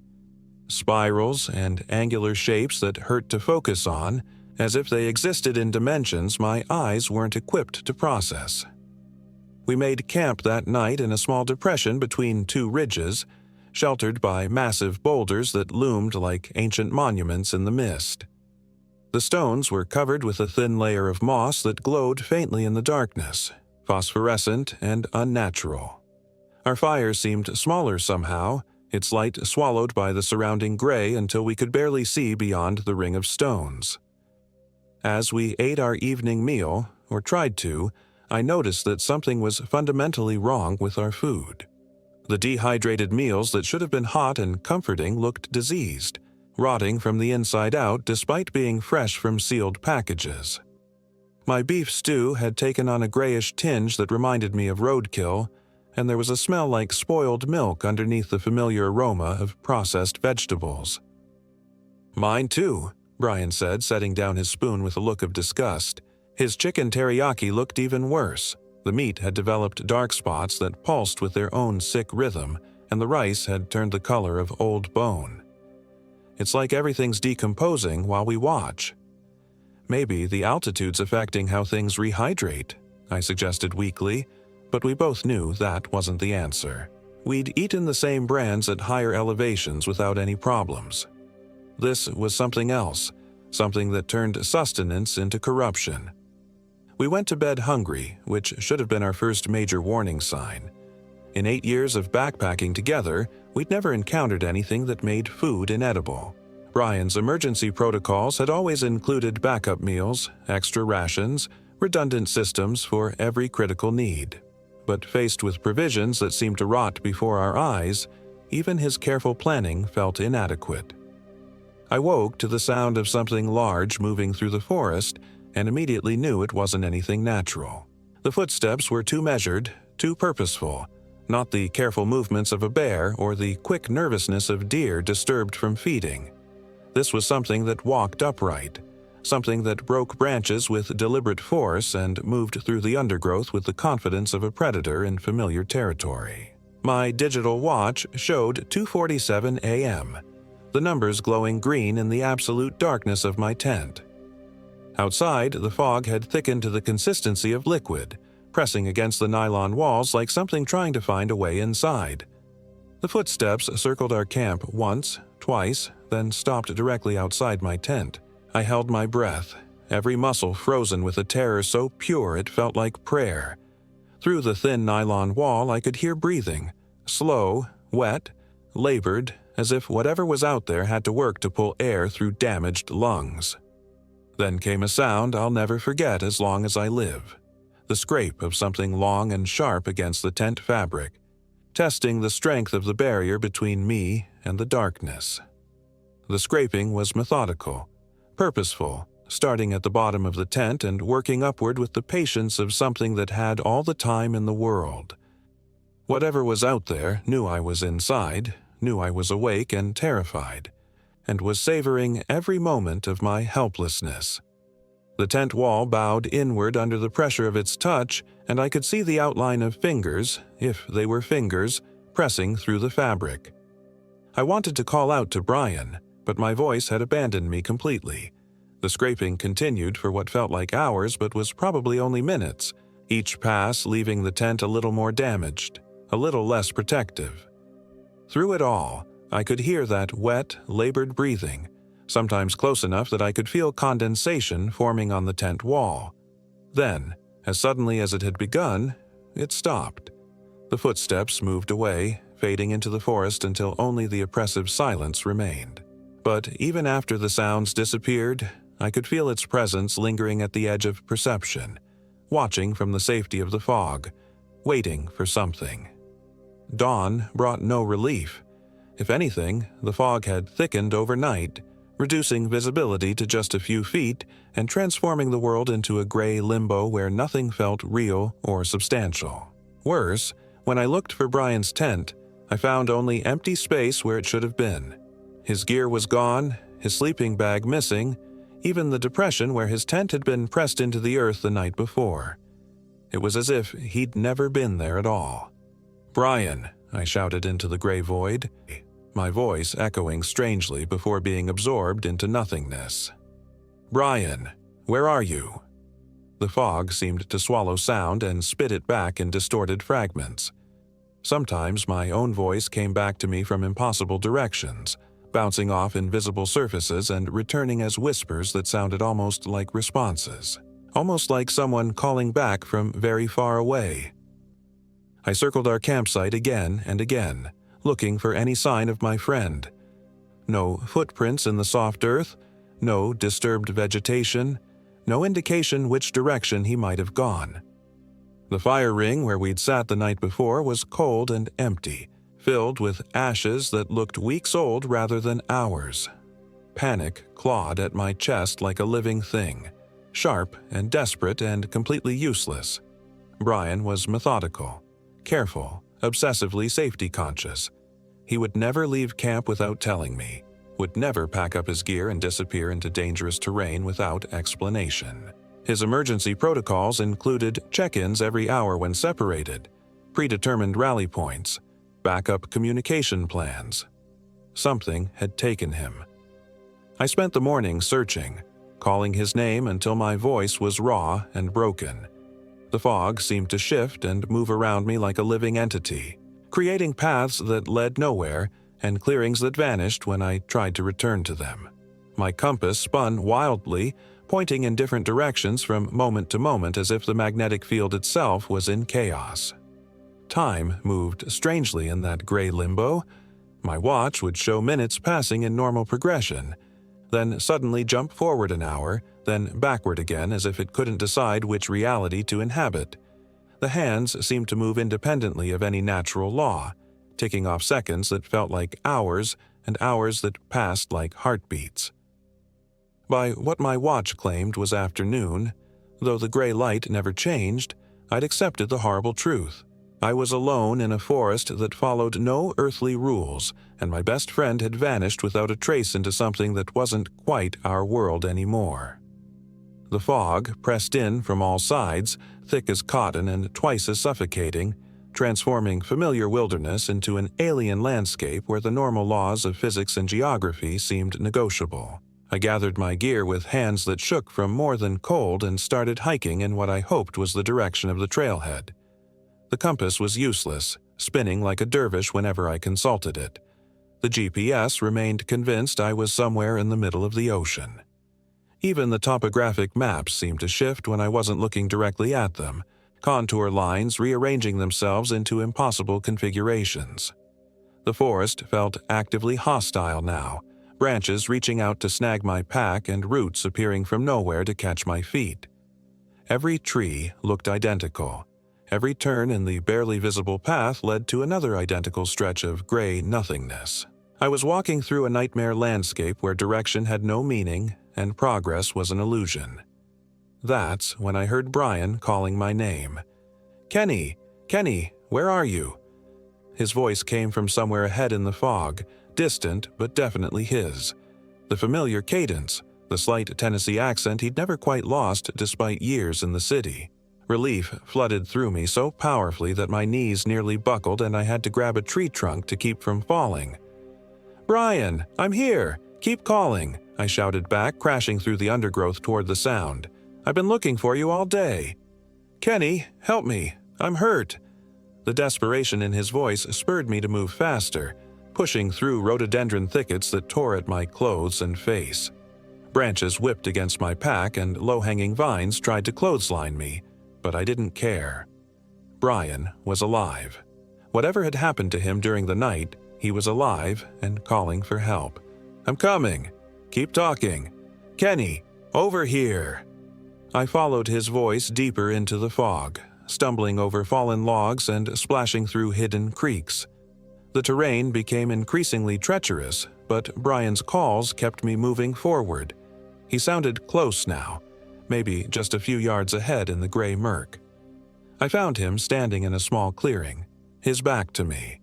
Even through the fog, I could see his familiar outline, the way he held his shoulders slightly hunched from years of desk work, the tilt of his head when he was listening for something, the particular shade of sandy hair that caught light even in overcast conditions. "Brian, thank God!" I gasped, stumbling into the clearing with my lungs burning from exertion. "I thought something terrible had happened to you. Where have you been? Where's your gear?" He didn't turn around. "Brian," I called again, my relief beginning to curdle into something else. "Are you okay?"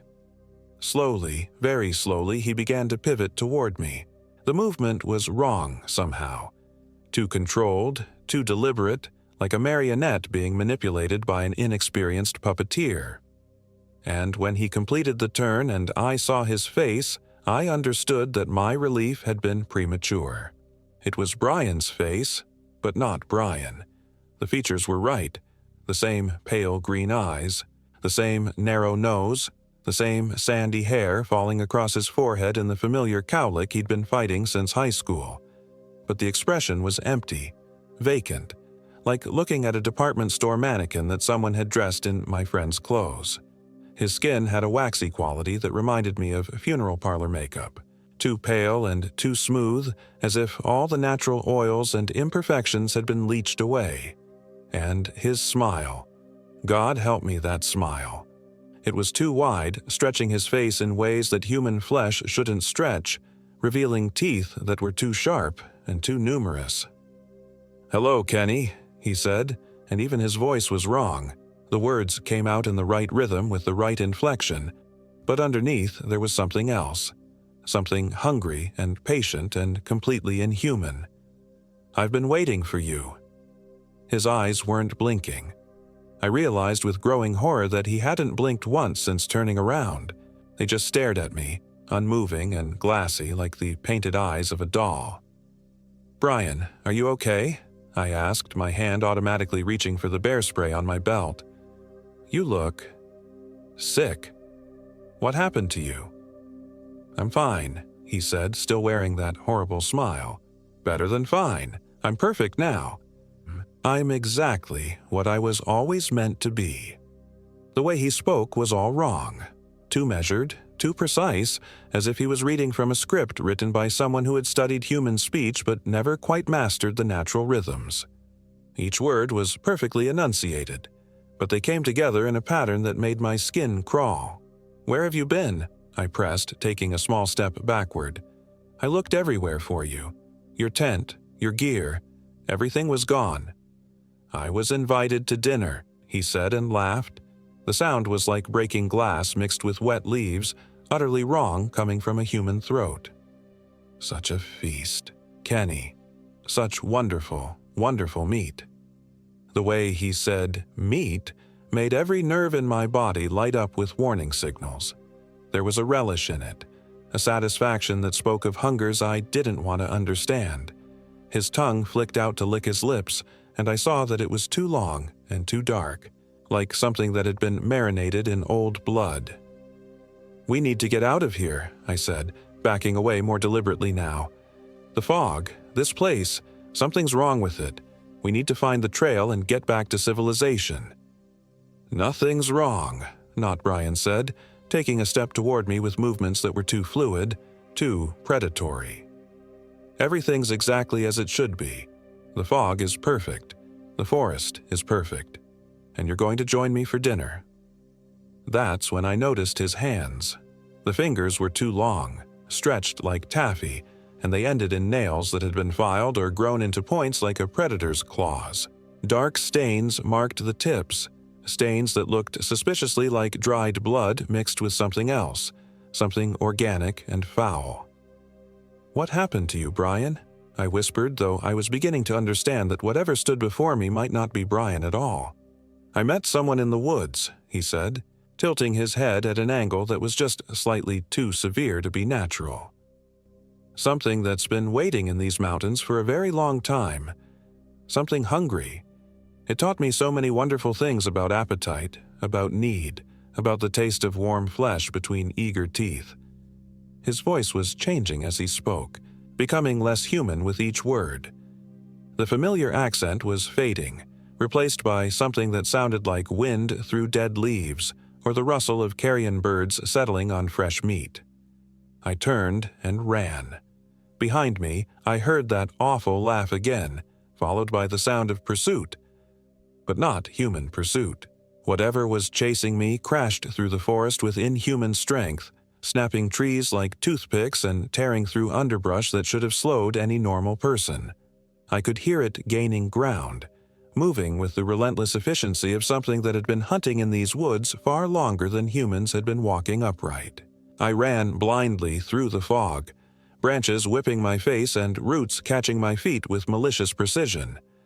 My headlamp beam bounced wildly, creating a strobe effect that made the pursuit even more terrifying.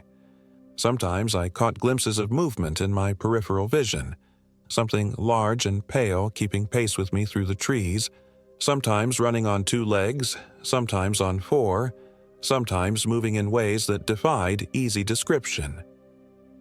The fog began to thin as I climbed higher, and I realized I was ascending some kind of ridge. Below me, the forest spread out like a gray sea of uncertainty, but ahead the stars were beginning to appear. Real sky.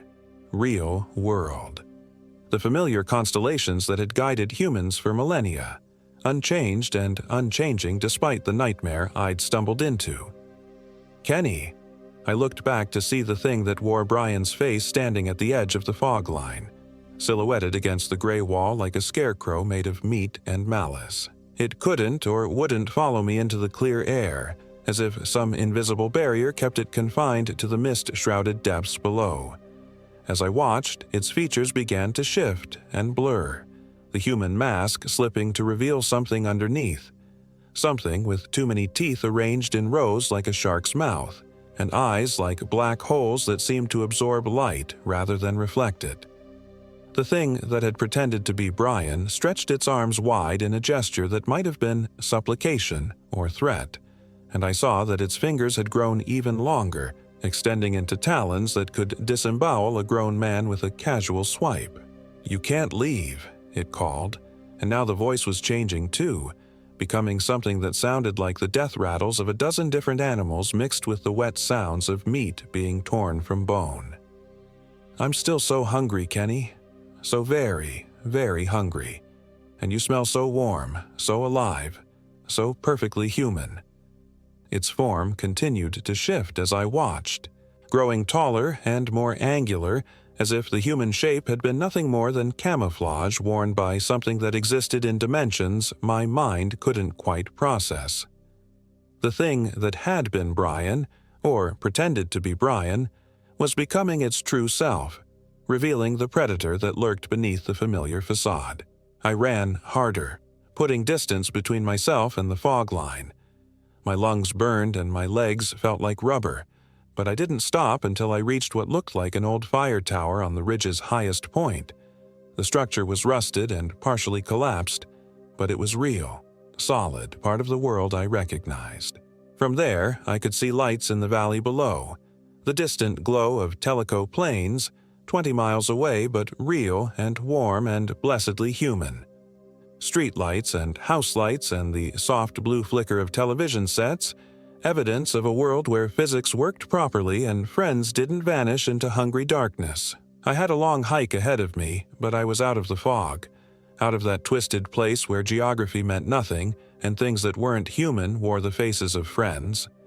The stars wheeled overhead in their eternal patterns, and my compass finally pointed true, north again. I made it back to town just after sunrise, dehydrated and exhausted, but alive. My truck was still in the parking lot where we'd left it, covered with dew and looking exactly the same as it had 3 days earlier. But everything else had changed. The world felt fragile now, as if the comfortable certainty of civilization was nothing more than a thin veneer over something vast and hungry and patient. The authorities organized a search for Brian, mobilizing volunteer teams and helicopter crews to comb the wilderness where we'd been hiking. I gave them coordinates and descriptions, led them to the trailhead, and showed them our planned route on their maps. But the place where we'd camped, where Brian had vanished, where I'd encountered the thing wearing his face, it no longer existed on any map. The official report blamed his disappearance on a hiking accident, suggesting he'd fallen into a ravine or been attacked by a bear. Standard explanations for the standard tragedy of a hiker who'd ventured too far into country that didn't forgive mistakes. I never told them about the fog, or the thing that had taken his form, or the way time and space had twisted into impossible configurations. Who would believe such a story? Who would accept that there are places in this world where the rules change, where ancient hungers still prowl the darkness between the trees? But sometimes, on foggy nights when the mist rolls down from the mountains and settles into the valleys like a living thing, I hear Brian calling my name. His voice carries on the wind, distorted by distance and atmospheric pressure, but still recognizably his. Still asking for help, still wanting me to come find him in the gray spaces between the trees. And sometimes, when I'm alone in the woods on business trips or weekend getaways, I catch glimpses of pale movement between the trees. Always at the edge of vision, always gone when I try to focus, but familiar enough to make my heart race and my hands shake. The hunger in Sitico Creek is still waiting, still wearing the face of my best friend, still hoping I'll come back for dinner. It remembers our friendship, remembers 8 years of weekend adventures and shared dangers. It knows exactly what bait to use, exactly which voice will call me back into the fog. I never will. Some invitations are better left unanswered, and some hungers should never be fed. The mountains of Tennessee hold many secrets in their fog-wrapped hollows, and not all of them are meant for human understanding. The Wendigo legends speak of cannibalistic spirits that possess the living, transforming them into creatures of insatiable hunger that wear familiar faces to lure victims into range. The Cherokee knew these mountains long before white settlers arrived, and they knew enough to avoid certain places when the fog rolled in thick and strange. I should have listened to their warnings. I should have turned back when the GPS failed and the food began to rot. I should have recognized the signs that every indigenous culture has known for millennia, that some places are too hungry for human visitors, too eager to add warm flesh to their eternal feast. Now I stick to marked trails and maintained campsites, places where cell phones work and GPS units function properly, where the darkness feels normal and friends don't vanish into gray nothingness. I tell myself it was hypothermia or altitude sickness, or some kind of shared delusion brought on by stress and isolation. But deep down, I know the truth. There are thin places in this world, spots where the barriers between what is and what shouldn't be have worn dangerously thin. And somewhere in the fog-shrouded depths of Sitico Creek Wilderness, something that remembers being Brian Wright is still waiting for me to come home. The Forest Service has since closed that section of the Cherokee National Forest to public access, citing unstable terrain and safety concerns. But I know the real reason. Some places are too dangerous for human visitors, too hungry for warm flesh and familiar faces. On clear nights, when the fog stays down in the valleys where it belongs, I sometimes drive up to the overlook above Tellico Plains and stare into the dark mountains. And sometimes, just sometimes, I see a pale figure standing on a distant ridge, waving at me with hands that are too long and too sharp. I never wave back. Some friendships don't survive the wilderness, and some hungers never end. The thing in the fog still wears Brian's face, still speaks with his voice, still remembers our 8 years of weekend adventures and inside jokes and shared dreams of conquering every trail in the Appalachian Mountains. But it's not him. It's something else now. Something that feeds on human flesh and masquerades as what we've lost. The mountains keep their secrets, and the fog keeps its prisoners. And I keep driving away, ignoring the familiar voice that calls my name from the darkness between the trees, knowing that some doors, once opened, can never be closed again.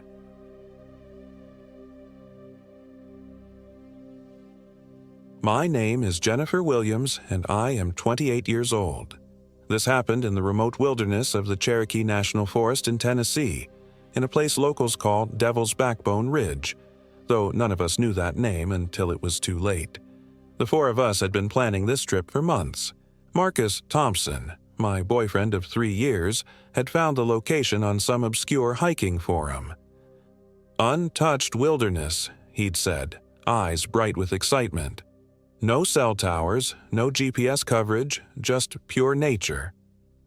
Sarah Chen, my college roommate and closest friend, had been skeptical from the start. Why would we want to go somewhere completely cut off, she'd asked. But David Martinez, Marcus's best friend since high school, had been all for it. That's exactly the point, he'd laughed. Total disconnection.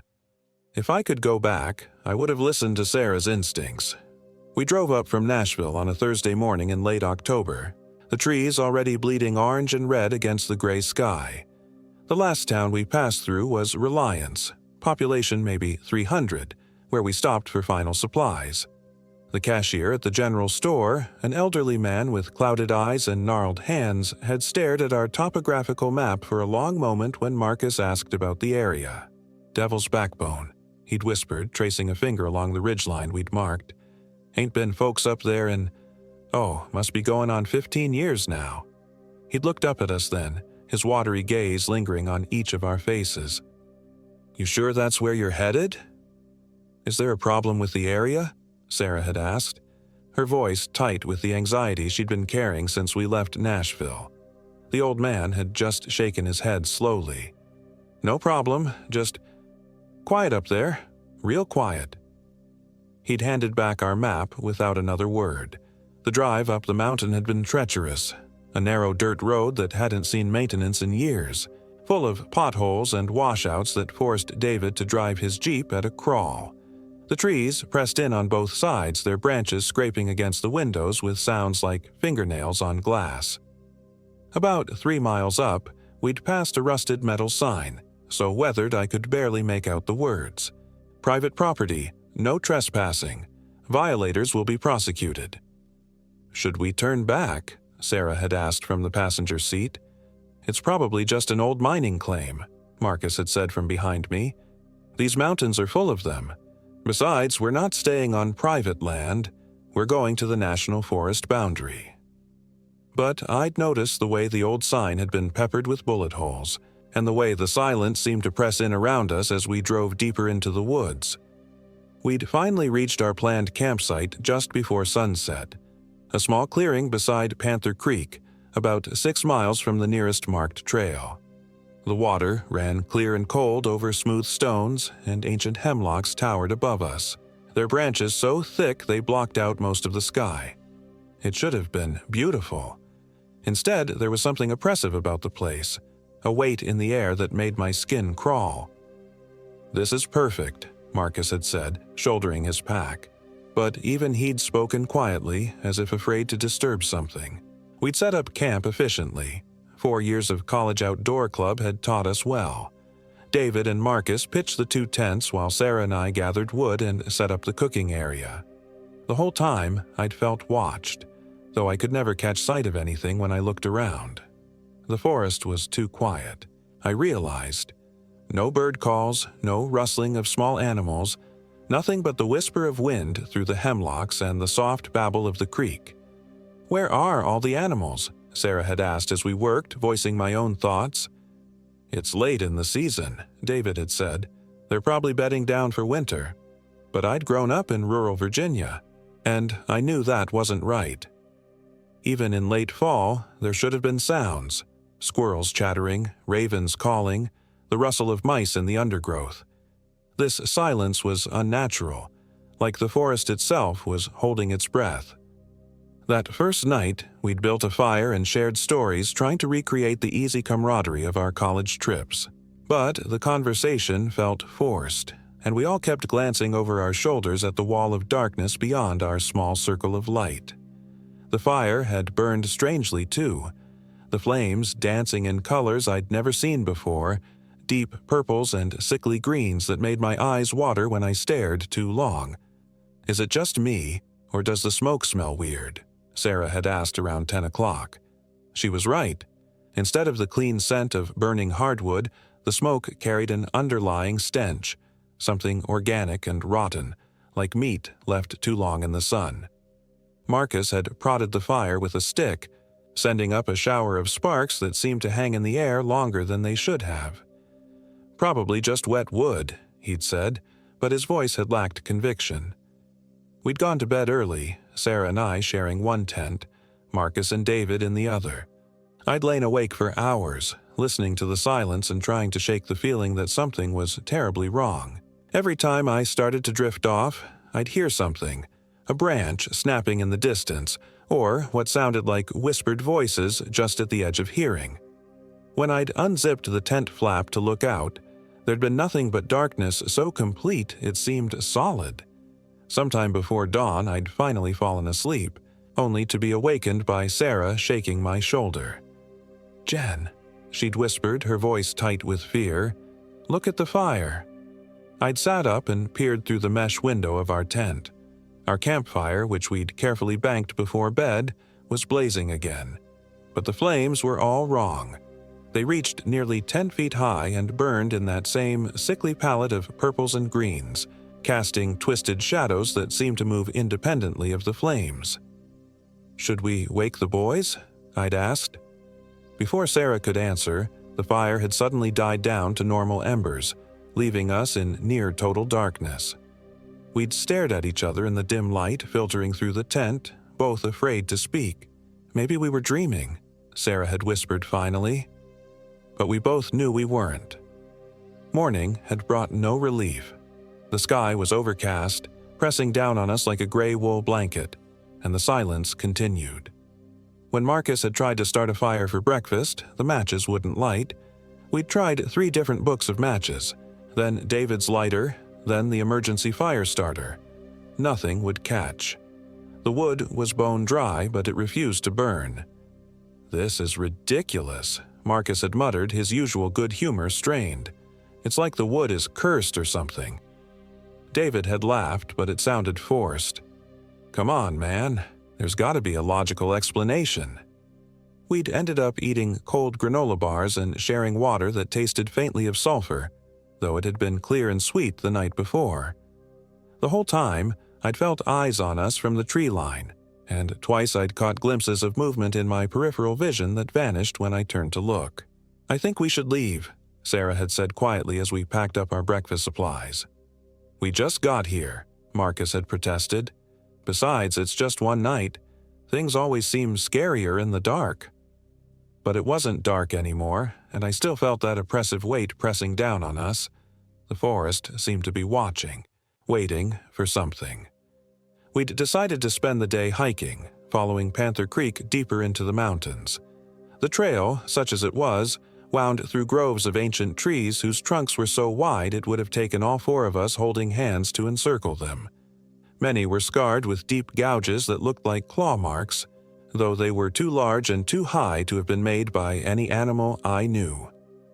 About 2 miles from camp, we'd found the first sign that we weren't alone in these mountains. It was David who spotted it, a structure barely visible through the trees, about 100 yards off the trail. "Is that a cabin?" he'd asked, pointing through the undergrowth. We'd pushed through the thick brush to get a closer look. It was indeed a cabin, or had been once. The roof had partially collapsed, and vines had grown up through the broken windows, but the walls were still standing. What struck me immediately was how wrong it looked. The angles were all off, as if it had been built by someone who'd never seen a proper building before. "Look at this," Sarah had called from near the front door. The entire doorframe was covered in symbols, carved deep into the wood and darkened with what looked like old blood. They weren't like any writing I'd ever seen, more like twisted combinations of letters and geometric shapes that hurt to look at directly. Below them, scratched into the wooden door itself, were words in English. "The hunger never sleeps." "Okay, that's definitely not normal," David had said, his voice shaky. Marcus had approached the door, reaching out to touch the carved symbols. "Don't," I'd said sharply, though I wasn't sure why. Something about those markings felt dangerous, like they were more than just scratches in wood. He'd pulled his hand back but continued staring at the symbols. "They look almost familiar," he'd said slowly. "Like I've seen them before, but I can't remember where." We'd circled the cabin, finding more disturbing details. The windows that weren't broken had been boarded up from the inside. There were animal bones scattered around the foundation. Deer skulls mostly, but some I couldn't identify. And everywhere. That same sickly smell we'd noticed in our campfire smoke the night before. "We should go back," Sarah had said. "This place gives me the creeps." But as we'd turned to leave, Marcus had stopped suddenly. "Do you hear that?" he'd asked. We'd all listened. At first, there was only the usual oppressive silence. But then I'd heard it too, a low, humming sound, like someone singing wordlessly to themselves. It seemed to be coming from inside the cabin. "There's someone in there," David had whispered. The humming had continued for another few seconds, then stopped abruptly. The silence that followed was so complete it felt like the forest itself had died. "We're leaving," I'd said firmly. "Now." For once, no one had argued. The hike back to camp had felt endless. The trail seemed longer than it had that morning, and several times I'd been sure we were lost, even though we'd been following the creek the whole time. The trees pressed in closer, and more than once I'd felt branches catch at my hair and clothing when there'd been nothing there. We'd reached our campsite just as the overcast sky began to darken toward evening. Our tents were exactly as we'd left them, but something felt different. It took me a moment to realize what it was. Our backpacks, which we'd left hanging from a rope between two trees to keep them away from animals, were on the ground. Not torn down or damaged, just carefully placed beside the fire ring. "Did one of us move those?" Sarah had asked. We'd all shaken our heads. The packs were exactly where we'd left them, just not where we'd left them hanging. David had been the first to check his pack. "Everything's here," he'd said, sounding confused. "Nothing's missing." But when I'd opened mine, I'd found something that hadn't been there before. A small bundle wrapped in what looked like animal skin, tied with sinew. It was about the size of my fist and felt warm to the touch, even though it had supposedly been sitting in the cold air all day. "What is that?" Marcus had asked, leaning over my shoulder. I'd unwrapped it carefully. Inside were bones, small ones like from birds or rodents, arranged in a complex pattern around what looked like a human tooth. The whole thing reeked of that same organic decay we'd been smelling since we arrived. "Oh my God," Sarah had gasped. "Throw it away. Throw it away right now." I'd wanted to, but something had stopped me. The arrangement of bones seemed significant somehow, like a message I should be able to understand. The tooth in the center was definitely human, yellowed with age and carved with tiny symbols that matched the ones we'd seen on the cabin. "It's some kind of warning," I'd said finally. "Or maybe an offering." "From who?" David had demanded, looking around nervously at the tree line. That was when we'd noticed the footprints. They circled our entire campsite. Bare human feet, but wrong somehow. The toes were too long, and there were what looked like claw marks where the nails should be. Some of the prints showed signs of decay, as if the flesh was rotting away from the bones. "We need to leave," Sarah had said, her voice rising with panic. "We need to leave, right now." But it was already getting dark, and none of us had wanted to try to navigate that treacherous mountain road in the darkness. We'd decided to stay one more night and leave first thing in the morning. That was our first real mistake. As darkness fell, the wrongness of the place had intensified. We'd managed to get a fire started this time, but it burned fitfully, constantly threatening to go out despite our efforts to feed it. The flames threw wild shadows that seemed to move independently of the fire, and occasionally I'd swear I saw faces in the dancing light, hungry, desperate faces with too many teeth. We'd eaten our dinner in relative silence, each of us jumping at every small sound from the surrounding forest. The bone charm I'd found in my pack sat beside me, wrapped in its skin covering. I hadn't been able to bring myself to throw it away, though I couldn't explain why. Around 9 o'clock, David had announced he was going to gather more firewood. "Don't go alone," I'd said immediately. "I'll just go to the edge of the clearing," he'd replied. "You can see me the whole time." He'd taken a flashlight and headed toward the tree line, staying within the circle of our firelight. We'd watched him select several pieces of deadfall and stack them in his arms. He'd been gone maybe 5 minutes when he'd called back to us. "Hey, there's a whole fallen tree over here. Much better wood. I'm just going to grab some bigger pieces." "Stay where we can see you," Marcus had called back. "I will," David had replied, but he'd already moved deeper into the trees. His flashlight beam had flickered between the trunks for a few more seconds, then disappeared entirely. We'd waited. 5 minutes. 10. 15. "David," Sarah had shouted. "David, answer us." Silence. Marcus had grabbed his own flashlight and started toward the tree line. "I'm going after him." "No," I'd said, grabbing his arm. "We stay together. All of us." So the three of us had ventured into the forest, calling David's name and sweeping our flashlight beams back and forth. The trees seemed to swallow our voices, and our lights barely penetrated the oppressive darkness between the trunks. We'd found the fallen tree he'd mentioned, along with his dropped firewood, but no sign of David himself. "His footprints," Sarah had said, pointing her light at the ground. David's boot prints were clearly visible in the soft earth, leading away from the fallen tree toward a particularly dense grove of hemlocks.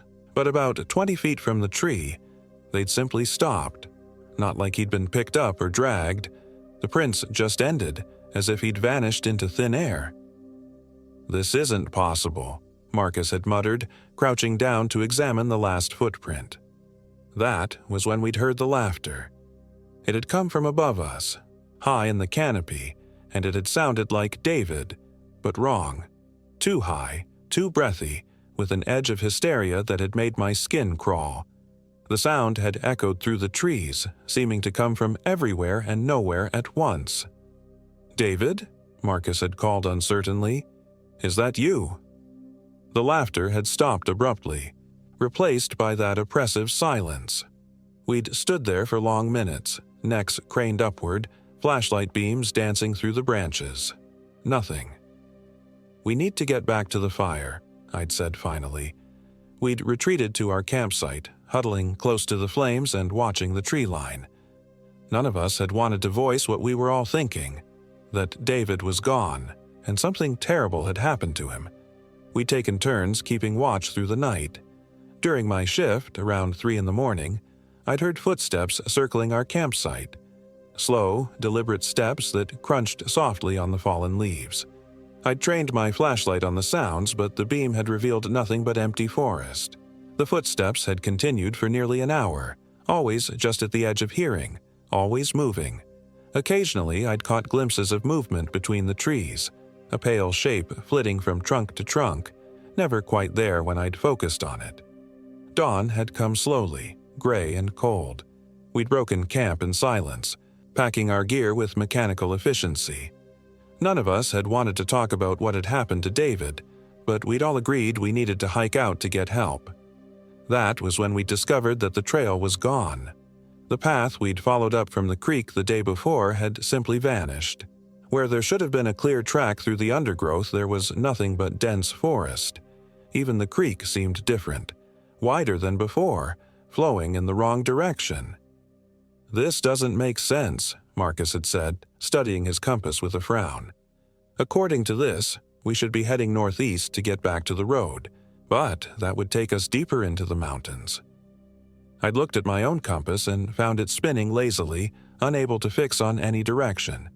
Sarah's had been doing the same thing. "The magnetic field," she'd said weakly. "Maybe there's iron ore in the mountain or something." But we'd all known that wasn't the real explanation. We'd spent the morning trying to retrace our path, pushing through undergrowth that seemed to grow thicker with every step. The forest felt actively hostile now, branches catching at our clothing and gear, roots rising up to trip us, thorns that appeared out of nowhere to tear at our exposed skin. It was noon when we'd found the second cabin.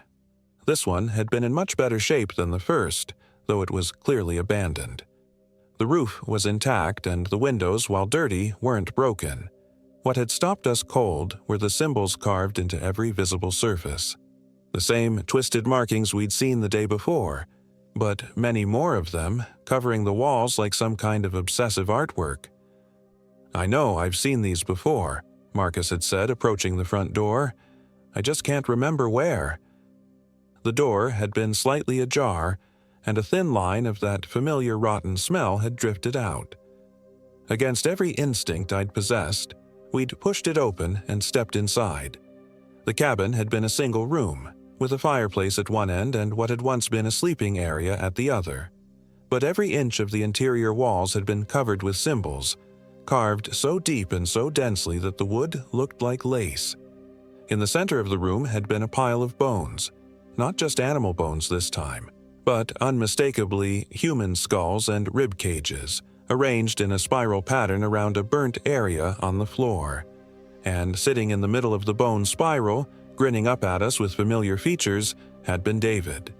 But it hadn't been David. Not really. The thing wearing David's face had been wrong in every possible way. His skin had been too pale, almost translucent, and I'd been able to see dark veins pulsing beneath it. His eyes had been completely black, no white visible at all, and his smile had been too wide, revealing teeth that were too sharp and too numerous.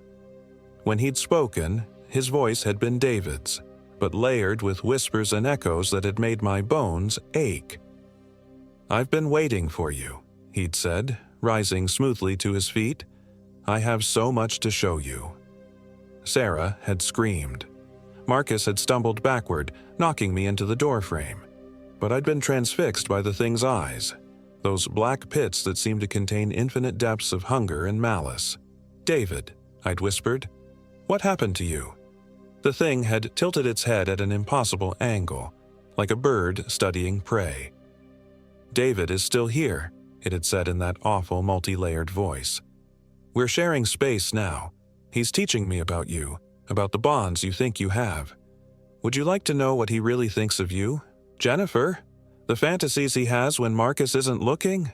"Shut up," Marcus had snarled, finding his voice. "You're not David." The thing had laughed, and the sound had been like glass breaking. "Oh, but I am. I'm David plus so much more. I'm David with his limitations removed, his conscience quieted, his hunger unleashed." It had taken a step toward us, and I'd noticed that its feet didn't quite touch the ground. "I could be you too, Marcus. Would you like that? To feel what I feel? To know what I know?" That had broken the spell. We'd turned and run, crashing through the forest without any regard for direction or safety. Behind us, I'd heard that terrible laughter following, and something crashing through the trees in pursuit. We'd run until our lungs burned and our legs gave out, finally collapsing beside a stream that I'd prayed was still Panther Creek. When we'd looked back, there had been no sign of pursuit, but that hadn't made me feel any safer. What was that thing? Sarah had gasped between breaths. "It wasn't David," Marcus had said firmly. "David is dead. That was something else, something that was wearing his face." But I'd remembered the stories my grandmother had told me as a child, warnings about things that lived in the deep woods, things that were always hungry. "Wendigo," I'd whispered. "What?" Marcus had asked. "It's a Native American legend, a creature that was once human, but became something else through cannibalism and dark magic. They're always hungry, always hunting, and they can take the form of people you know." Sarah had shuddered. "Those symbols in the cabins, they're not warnings, they're summoning circles. Someone called that thing here." We'd followed the stream for hours, hoping it would lead us back to civilization. But as the day wore on, I'd begun to recognize landmarks. The same fallen log, the same distinctive rock formation, the same bend in the creek. We were walking in circles, though the stream should have led us straight down the mountain. As darkness had approached again, we'd been forced to make camp. We'd huddled together without a fire, afraid that the light would draw the attention of whatever was hunting us. But the darkness had been worse, full of sounds that shouldn't exist and shapes that moved between the trees. Around midnight, we'd heard David's voice calling to us from the forest. "Guys, where are you? I'm hurt. I need help." It had sounded exactly like him. Frightened, in pain, completely human. For a moment, I'd almost believed it was really him, that somehow he'd escaped from whatever had taken him. "Please," the voice had continued. "Something attacked me. I think my leg is broken. I can see your campsite, but I can't make it on my own." Sarah had started to stand up, but I'd grabbed her arm.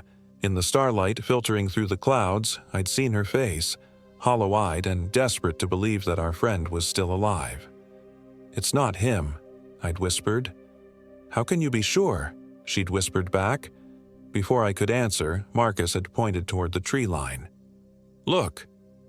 There, just at the edge of visibility, had been a figure standing between two trees. It had been David's height and build, But even in the darkness, something about its posture had been wrong. It had stood too still, like a statue, and its head had been tilted at that same impossible angle we'd seen in the cabin. "I know you can see me," the thing had called in David's voice. "Why won't you help me? I thought we were friends." The worst part had been that it had sounded genuinely hurt, genuinely confused. If I hadn't seen it in the cabin, hadn't seen those black eyes and that too wide smile, I might have believed it. "You left me in the forest," it had continued. "When I needed you most, you ran away. How could you do that to me?"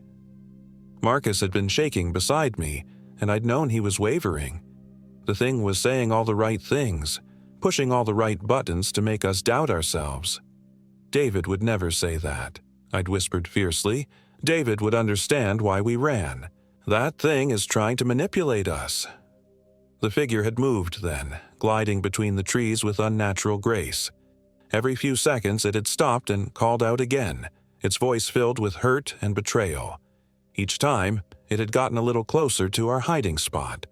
"I'm bleeding," it had said when it was maybe 30 feet away. "I can feel my life draining away. If you don't help me soon, I'm going to die. Is that what you want? Do you want me to die alone in these woods?" Sarah had broken first. Before either Marcus or I could stop her, she'd stood up and called out, "David? Is it really you?" The figure had stopped moving. For a long moment, there had been perfect silence. Then, in a voice that had been definitely not human, it had said, "Thank you for making this easier." The thing that had been pretending to be David had covered the remaining distance to our campsite in seconds, moving in a way that had hurt to watch, sometimes running on 2 legs, sometimes dropping to all fours like an animal, sometimes seeming to flow across the ground like liquid shadow. We'd scattered. I'd grabbed the bone charm from my pack, the only thing that had felt remotely like protection, and run toward the creek. Behind me, I'd heard Sarah screaming and Marcus shouting, but I hadn't dared look back. I'd plunged into the icy water, hoping it would slow the creature down, and waded downstream as fast as I could. The current had been stronger than I'd expected, and several times I'd nearly been swept off my feet by the force of it. It hadn't been until I'd reached a small rapids that I'd finally looked back. The thing had been standing on the bank where I'd entered the water, but it hadn't followed me in. It had just stood there, watching me with those horrible black eyes, smiling that too wide smile. "You can't run forever, Jennifer," it had called in David's voice. "The forest belongs to us now. All of it. And eventually, you'll have to sleep." I'd kept wading downstream until I'd lost sight of it, then crawled out on the opposite bank and kept running. I'd run until my legs had given out, then forced myself to keep walking. Every sound behind me had been pursuit. Every shadow between the trees had been something hungry and patient. Dawn had found me collapsed beside yet another stream, hypothermic and exhausted. I'd lost the bone charm somewhere during my flight, and without it, I'd felt completely defenseless. The forest around me had looked exactly like every other part of these mountains. Thick stands of hemlock and oak, rocky outcroppings, dense undergrowth that blocked any view of the surrounding landscape. I'd forced myself to keep moving, following the water and hoping it would eventually lead me out of the mountains. But as the day wore on, I'd begun to see familiar landmarks again, the same distinctive boulder, the same lightning-struck tree, the same fallen log blocking the stream. I was traveling in circles again, trapped in some kind of supernatural maze. It had been afternoon when I'd found Sarah. She'd been sitting beside the stream, her back against a large oak tree, staring blankly at the water. At first, I'd been overjoyed to see her alive, but as I'd gotten closer, I'd noticed that something was wrong. "Sarah?" I'd called softly. She'd turned toward me, and I'd seen her face. It had been Sarah's features, but her eyes had been wrong. Not completely black like the thing wearing David's face, but empty, lifeless, like looking into deep water. When she'd smiled, it had been too wide, revealing teeth that had been filed to points. "Jennifer," she'd said in Sarah's voice, but with that same underlying whisper I'd heard from the David thing. "I've been waiting for you." I'd backed away slowly, my heart hammering against my ribs. "What happened to you?" "I joined them," she'd said simply. "The hunger was so beautiful, Jennifer. So pure. I understand now why they've been trying to show us. We've been living such small, constrained lives when we could be so much more." "Where's Marcus?" I'd asked. Sarah's smile had widened even further. "He's here too. We're all here, Jennifer. All together, just like we always wanted. And soon you'll join us, and we'll never have to be apart again." That had been when I'd noticed the other figures standing among the trees behind her. Marcus was there, his face wearing the same empty expression as Sarah's, the same too wide smile. But there were others too, people I didn't recognize, wearing clothes from different eras. Some looked recent, their hiking gear and camping clothes still intact. Others were dressed in clothes that looked decades old, their fabrics rotted and stained with dark patches. All of them had those same hollow eyes, those same pointed teeth. "The forest is hungry, Jennifer," Sarah had continued in that awful, whisper-layered voice. "It's been hungry for so long, but we feed it, and in return, it gives us purpose. It gives us community. We're never alone anymore, never afraid. Isn't that what you always wanted?" I turned and run again, crashing through the undergrowth without any thought for direction. Behind me, I'd heard laughter, not just from Sarah, but from all of them. A chorus of voices that had included people I'd never met and others I'd known for years. That had been 3 days ago, or maybe 4. Time had become meaningless in this place where the sun never seemed to move and the streams flowed in impossible directions. I've been wandering ever since, trying to find a way out of these mountains, trying to escape the things that had once been my friends. But I think I'm beginning to understand that there is no way out. This place, Devil's Backbone Ridge, isn't just a location. It's a trap, a web designed to catch people and transform them into something else. The hunger Sarah talked about, I can feel it now, gnawing at the edges of my consciousness. It gets stronger every time I stop to rest, every time exhaustion forces me to consider giving up. It whispers to me in the voices of my friends, promising peace, promising that the fear will end if I just stop running. I can hear them in the forest around me now, calling my name, begging me to come back. They sound so much like themselves, so much like the people I loved, that sometimes I almost believe them. David promising to explain what really happened, apologizing for scaring me. Sarah crying, saying she's sorry, that she fought the thing inside her but wasn't strong enough. Marcus telling me he loves me, that we can still have the life we planned together. But I've seen their faces in the darkness between the trees. I've seen what they've become. The bone charm I found in my pack, I understand now what it was. A warning, yes, but also a marker. Someone had been here before, someone who had recognized the signs and tried to leave a message for whoever came after. The symbols carved into those cabins, the ones that looked familiar to Marcus. I think they were from his dreams. I think this place has been calling to us for a long time, seeding our thoughts with the desire to come here. The old man in Reliance knew. That's why he asked if we were sure, why he looked at each of our faces like he was memorizing them. He's probably seen groups like ours before, young people drawn to these mountains by something they couldn't name. He's probably watched them come back down the mountain changed, hungry, ready to spread the infection to others. I can feel it working on me now, the transformation. My reflection in the stream looks wrong, my eyes too dark, my smile too wide. The hunger is getting stronger, and with it comes a terrible understanding. The thing that took David, that changed Sarah and Marcus, it's not evil in any human sense. It's just hungry, infinitely and eternally hungry, and we're food that can think, food that can help it hunt. The worst part is that it's not entirely unpleasant. The hunger brings a kind of clarity, a freedom from all the small worries and fears that used to consume me. When I stop fighting it, when I let it wash over me, I feel connected to something vast and ancient, something that's been waiting in these mountains since long before humans ever walked here. I know I should keep running, should keep fighting, but I'm so tired. And they're right. We would all be together again, not as we were, but as something new, something that would never know loneliness or death, or the countless small tragedies of human existence. I can see them now, standing in the clearing ahead of me. David and Sarah and Marcus, their faces bright with love and anticipation. They're not speaking, but I can hear their thoughts anyway, their invitation to join them in whatever they've become. The transformation doesn't hurt. That's the strangest part. As I walk toward them, I can feel my body changing, my consciousness expanding to accommodate the hunger that lives at the heart of everything. My teeth feel sharp against my tongue, and when I smile, I know it's too wide, but it doesn't matter anymore.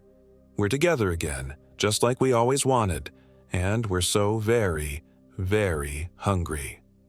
The next group of hikers will find our campsite tomorrow, and they'll be young and trusting and full of the kind of optimism that makes excellent prey. We'll call to them in voices they recognize, voices that carry the promise of adventure and camaraderie. They'll follow us deeper into the mountains, just like we followed the dreams that brought us here. The forest is patient, and the hunger never sleeps. And we, what we've become, we're the perfect lure for the next victims who think they're just going camping in the beautiful wilderness of Tennessee. My name was Jennifer Williams, and I was 28 years old when I came to Devil's Backbone Ridge. I don't know how old I am now, or even if age has any meaning anymore. Time moves differently here, in the spaces between the trees where the hungry things wait. But I know that when you read this, because someone will find this journal eventually, just like we found the bone charm, you'll start to dream about these mountains. You'll see the symbols in your sleep, feel the pull of something wild and free, calling from the deep woods. And when you do, remember this story. Remember what happened to us. And whatever you do, don't come looking for Devil's Backbone Ridge, because we'll be waiting for you when you do.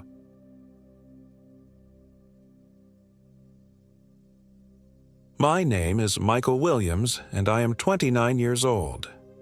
This happened in the remote wilderness near Cataract Falls, deep in the Cherokee National Forest of Tennessee, where the ancient Appalachian Mountains hold secrets that should have stayed buried. It was supposed to be a simple 3-day camping trip. Just me, my college roommate David Jones, and our friend Jennifer Williams. No relation despite the shared last name, something we'd joked about since freshman year. We'd been planning this getaway for months, needing to escape the suffocating routine of our corporate jobs in Nashville. David worked at a marketing firm. Jennifer was a graphic designer, and I spent my days staring at spreadsheets as an accountant. The wilderness promised freedom from deadlines, emails, and the constant hum of city life. David had discovered Cataract Falls through some obscure hiking forum. "It's completely off the beaten path," he'd said, showing us grainy photos on his laptop. No cell towers, no tourists, just pure wilderness. The Cherokee used to consider it sacred ground. The waterfall cascaded down a 200-foot limestone cliff into a crystal-clear pool, surrounded by dense forest that hadn't been touched by development. It sounded perfect. We drove down winding mountain roads for what felt like hours, passing through tiny towns with names like Coker Creek and Reliance, places where time seemed to move slower and the people watched strangers with suspicious eyes. The deeper we went into the mountains, the more isolated we became. Gas stations gave way to abandoned cabins, and paved roads turned to gravel, then dirt. "GPS lost signal 20 minutes ago," Jennifer announced from the passenger seat, holding up her phone. "And I've got no bars." "That's the point," David grinned from behind the wheel. "Complete disconnection. When's the last time any of us went a whole weekend without checking social media?" I had to admit he was right. My phone had become an extension of my hand, a constant source of distraction and anxiety. The idea of being unreachable for a few days felt both terrifying and liberating. We parked at what David claimed was a trailhead, though it looked more like a barely visible gap between the trees. A rusted metal sign, pocked with bullet holes, read Cherokee National Forest, Cataract Falls Trail, 4.2 miles. Below it, someone had spray-painted "Stay Out" in red letters. "Charming, local welcome committee," Jennifer muttered, adjusting her backpack. David laughed it off. "Probably just some locals trying to keep their secret spot to themselves. Can't blame them." The trail was more challenging than we'd expected. What started as a well-defined path quickly deteriorated into an overgrown maze of fallen logs, rocky outcrops, and thick undergrowth that seemed to grab at our clothes and equipment. The canopy above was so dense that even though it was only mid-afternoon, the forest felt trapped in perpetual twilight. "Are we sure we're going the right way?" I asked after we'd been hiking for 2 hours. The trail had become so faint that we were basically following David's instincts and the occasional faded blaze painted on tree trunks. According to the GPS coordinates I saved before we lost signal, "We should be close," David said, though I could hear uncertainty creeping into his voice. That's when we heard it, the distant roar of falling water. The sound grew louder as we pushed through a particularly thick section of rhododendron bushes, and suddenly we emerged into a clearing that took our breath away. Cataract Falls was even more spectacular than the photos had suggested. The waterfall plunged down the face of a massive cliff, sending up clouds of mist that caught the filtered sunlight like tiny diamonds. The pool at the base was a perfect circle of deep blue-green water, surrounded by smooth granite rocks that looked like nature's own amphitheater. "This is incredible," Jennifer breathed, already pulling out her camera. We set up camp on a flat area about 50 yards from the pool, far enough to avoid the mist but close enough to enjoy the constant soothing sound of the waterfall. The clearing was maybe 100 feet across, surrounded by towering pines and ancient oaks that must have been standing for centuries. As we pitched our tents and organized our supplies, I couldn't shake the feeling that we were being watched. It was probably just the normal paranoia that comes with being in an unfamiliar place, but something about the forest felt aware. The birds had gone silent, and even the ever-present buzz of insects seemed muted. "Anyone else notice how quiet it is?" I asked as we gathered firewood. David paused, a bundle of sticks in his arms. "Now that you mention it, yeah. No birds, no squirrels. Maybe we scared them off when we arrived." Jennifer emerged from the tree line carrying an armload of dry branches. "I found something weird over there," she said, pointing toward the eastern edge of the clearing. "Looks like some kind of stone circle, probably left over from when the Cherokee were here." After we'd built our fire and heated up some canned chili for dinner, curiosity got the better of us. Jennifer led us to what she discovered, a ring of 7 large stones, each about waist-high, arranged in a perfect circle about 20 feet in diameter. The stones were covered in patches of lichen and moss, but I could make out carved symbols on several of them, worn smooth by centuries of weather. "These don't look Cherokee," David said, running his fingers along one of the carvings. "The symbols are all wrong. Cherokee writing looks completely different." "How would you know?" Jennifer asked. "I took a Native American Studies course in college. These symbols, I don't recognize them at all." In the center of the circle, the grass was dead, forming a perfect brown ring about 6 feet across. Nothing grew there, no weeds, no moss, nothing. The soil looked scorched, as if it had been burned, though there was no sign of charcoal or ash. "Creepy," Jennifer said with a forced laugh, but I could tell she was as unsettled as I was. We headed back to camp as the sun began to set. The temperature dropped quickly once the sun disappeared behind the mountains, and we were grateful for the warmth of our fire. We spent the evening playing cards and sharing stories, trying to recapture the relaxed mood from earlier in the day, but something had changed. The discovery of the stone circle had cast a shadow over our trip. Around 11 o'clock, David announced he was going to bed. "Long day tomorrow," he said, yawning. "I want to explore more of the area, maybe find some other waterfalls." Jennifer and I stayed up for another hour, talking quietly by the dying fire. She told me about problems she was having at work, how her boss was taking credit for her designs, and she was thinking about quitting. I found myself opening up about my own frustrations, how I felt trapped in a job I hated, going through the motions of a life that didn't feel like mine. "That's why trips like this are so important," she said, poking at the coals with a stick. "They remind us there's a whole world out there beyond our cubicles." "Assuming we can find our way back to civilization," I joked, though the comment felt less funny than I'd intended. When we finally decided to turn in, I lay in my sleeping bag listening to the sounds of the forest. The waterfall provided a constant background rumble, but underneath it, I could hear other things: the rustle of leaves, the creak of branches, and occasionally, something that sounded almost like whispering. I told myself it was just the wind, but sleep was a long time coming. I woke up sometime in the middle of the night to complete silence. The waterfall had stopped. That was impossible, of course. Waterfalls don't just stop unless something dams them upstream, and there hadn't been any recent storms or landslides. But I could hear nothing. No rushing water, no gentle splash of the fall hitting the pool. Just dead silence. I unzipped my tent and stepped outside. The fire had burned down to glowing embers, casting barely enough light to see my own hands. The moon was new, leaving the night darker than anything I'd experienced in the city. I couldn't even see the waterfall, though I knew it was only 50 yards away. "David? Jennifer?" I called softly, not wanting to wake them if they were sleeping soundly, but needing some confirmation that I wasn't losing my mind. No response. I made my way carefully to David's tent, feeling with my feet for obstacles in the darkness.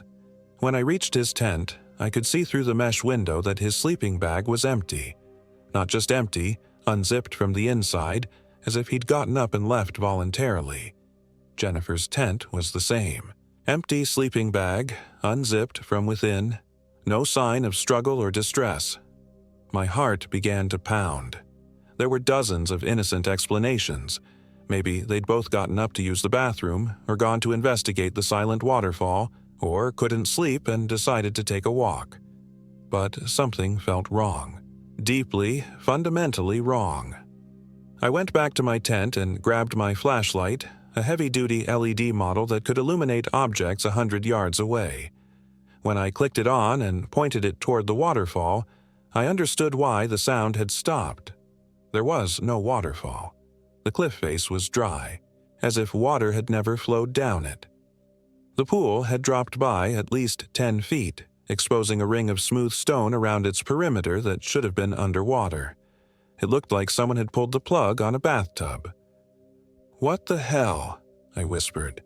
That's when I saw the figure standing on the far side of the pool. It looked like David at first. The same height, the same build, wearing what appeared to be the same clothes he'd worn to bed. But something was off about the proportions. The arms seemed too long, hanging past the knees. The head was tilted at an unnatural angle, almost 90 degrees to the right, as if the neck had been broken. "David," I called, my voice cracking. The figure turned toward me and I saw its face, or what should have been its face. In the harsh glare of my flashlight, I could see that it was David's features, but wrong. The eyes were completely black, reflecting the light like an animal's. The mouth was open, revealing teeth that were too sharp and too numerous, like a shark's. And it was smiling, a wide, impossible smile that stretched from ear to ear. "Michael," it said in David's voice, but the sound came from everywhere at once, echoing off the cliff face, coming from the trees, rising from the ground beneath my feet. "Come join us." I stumbled backward, nearly tripping over my own feet. The thing wearing David's face began walking around the pool toward me, but its movement was all wrong. It didn't step so much as glide, its feet barely touching the ground. And with each step, it seemed to stretch and distort, becoming less human and more something else entirely. I ran. I crashed through the forest blindly, my flashlight beam dancing wildly as I fled. Branches tore at my clothes and face, and twice I fell hard, scraping my hands and knees on hidden rocks. Behind me, I could hear pursuit. Not footsteps, but a rustling, sliding sound, like something large moving through the underbrush without using legs. After what felt like hours but was probably only minutes, I found myself back at the stone circle. I hadn't meant to come here, had no memory of choosing this direction, but here I was, standing among the ancient monuments with my chest heaving and my heart hammering against my ribs. Jennifer was standing in the center of the circle, in the dead grass where nothing would grow. "Jennifer!" I called out, relief flooding through me. "Thank God you're okay. Something's wrong with David. We need to get out of here right now." She turned toward me slowly, and I saw immediately that whatever I'd encountered by the pool, it had gotten to her too. Her skin was pale, almost translucent in the flashlight beam, and her eyes were the same black pits I'd seen in David's face. But unlike the thing pretending to be David, Jennifer looked sad. Heartbroken even. "I'm sorry, Michael," she said, and her voice was her own, not the omnipresent echo I'd heard before. "I tried to fight it, but it's too strong. It's been waiting here for so long, and we just walked right into its territory." "What are you talking about? What's been waiting?" "The Skinwalker," she whispered. "That's what the Cherokee called it. A spirit that can take the shape of any living thing it kills. The stone circle. It's not just a monument, it's a prison, and we broke it when we camped here." I could see tears running down her cheeks, black in the darkness. "Jennifer, we can fight this. We can get out of here and find help." She shook her head. "You don't understand. It doesn't just take your shape. It takes your memories, your personality, everything that makes you who you are. The only way it can be stopped is if someone destroys the body it's inhabiting. Then we'll destroy it. We'll find a way." "Michael," she said, and now her voice was changing, becoming deeper, more guttural. "I am it." Before I could react, she lunged at me with inhuman speed. I threw myself to the side and she sailed past me, her fingernails, now claws, leaving gouges in the stone where I'd been standing. I ran again, this time with a destination in mind. Our camp. If I could get to our supplies, I might find something I could use as a weapon. A knife, a hatchet, anything. But when I reached the clearing, our campsite was gone. Not packed up, gone, as if it had never existed. The fire pit was cold and filled with old ash, covered by a layer of fallen leaves that suggested it hadn't been used in months. Our tents, our backpacks, our supplies, all of it had vanished. I spun in a circle trying to understand what was happening. Had I gotten lost? Was this even the same clearing? But no. There was the waterfall, flowing normally now as if nothing had ever been wrong, and the same ring of trees, the same granite rocks around the pool. "It likes to play games," said a voice behind me. I turned to see David walking out of the tree line. Not the twisted, wrong version I'd encountered before, but David as he really was. Or appeared to be. He looked tired and scared, his clothes torn and dirty, but human. "David! Jesus, I thought you were... Where have you been?" "Hiding," he said. "It got Jennifer first while she was gathering firewood after dinner. I saw it happen, saw the thing slip into her skin like putting on a coat. I've been trying to stay ahead of it ever since. But I just saw Jennifer at the stone circle." She said, "That wasn't Jennifer," David said firmly. "That thing has been wearing her for hours now. It's been hunting me, using her voice to try to lure me out of hiding. But it made a mistake. It doesn't have all her memories yet. It called me by my middle name, which Jennifer never knew." I wanted to believe him.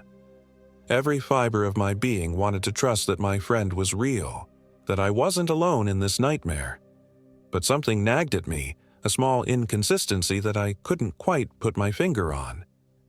"David," I said carefully, "what did you have for lunch yesterday?" He looked confused. "What? Why does that matter?" "Just answer the question." We stopped at that diner in Coker Creek. I had a burger and fries." That was right. But something else was wrong. Something about the way he was standing. the way he held his shoulders. David had broken his left collarbone in a skiing accident 2 years ago, and it had never healed quite right. He always favored his right side, held his left shoulder slightly lower. But this David was standing perfectly straight, symmetrically. "You're not David," I said, backing away. The thing wearing my friend's face smiled. "Very good, Michael. Most people aren't that observant, but you always were the detail-oriented one." As I watched, David's form began to shift and change. His skin took on a grayish hue, and his limbs stretched until they were grotesquely long. His face became gaunt and hollow, with cheekbones that jutted out like knife blades. But the worst part was his eyes.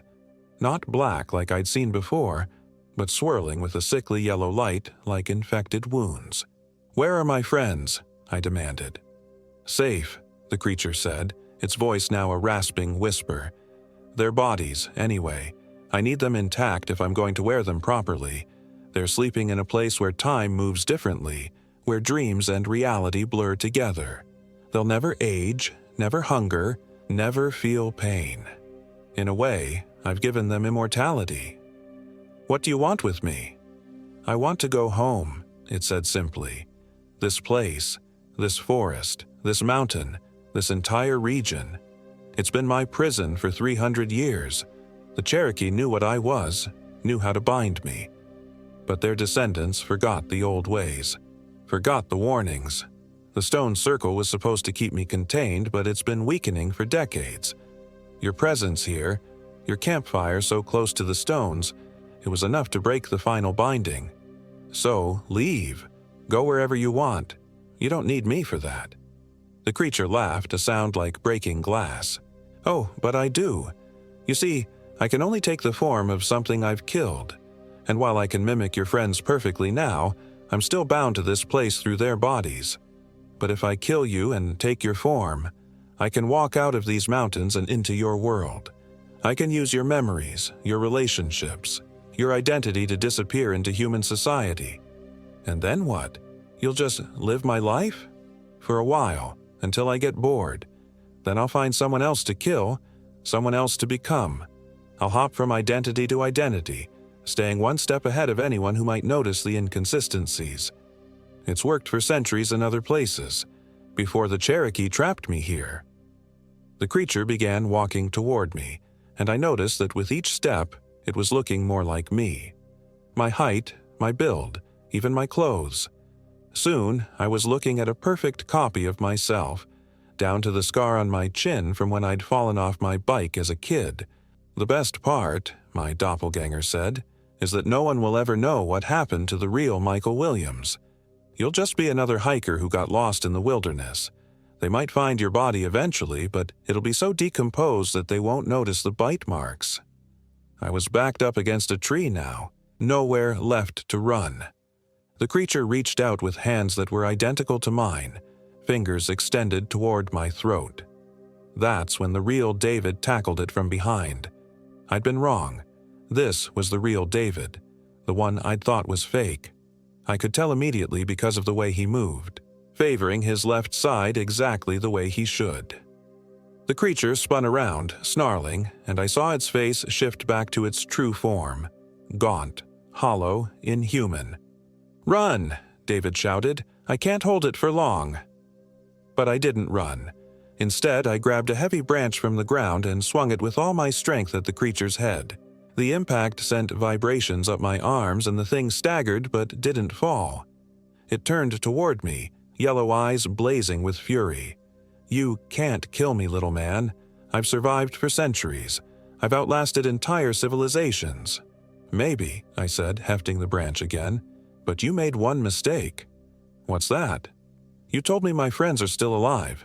I swung again, this time aiming for its legs.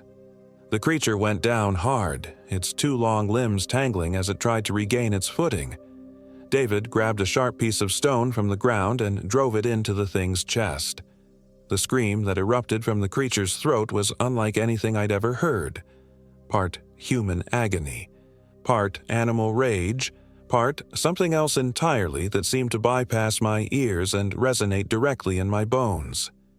It writhed on the ground, its form shifting rapidly between David, Jennifer, me, and its true shape. "The stone circle!" David gasped. "We have to get it back to the stone circle." Together, we dragged the thrashing creature across the clearing and into the forest. It was heavier than it looked, and its skin felt wrong under my hands. Too cold, too smooth, like touching a corpse. Every few seconds it would rally and try to break free, and we'd have to hit it again to keep it subdued. When we reached the stone circle, I could see that one of the stones had fallen over, creating a gap in the ring. Ancient symbols carved into its surface were glowing with a faint blue light. "Put it in the center," David said, "where the grass is dead." We dragged the creature into the middle of the circle and stepped back. Immediately, the ground began to smoke and hiss where its body touched the earth. The thing screamed again and tried to crawl away, but invisible barriers kept it contained within the ring of stones. "How do we fix the binding?" I asked. David pointed to the fallen stone.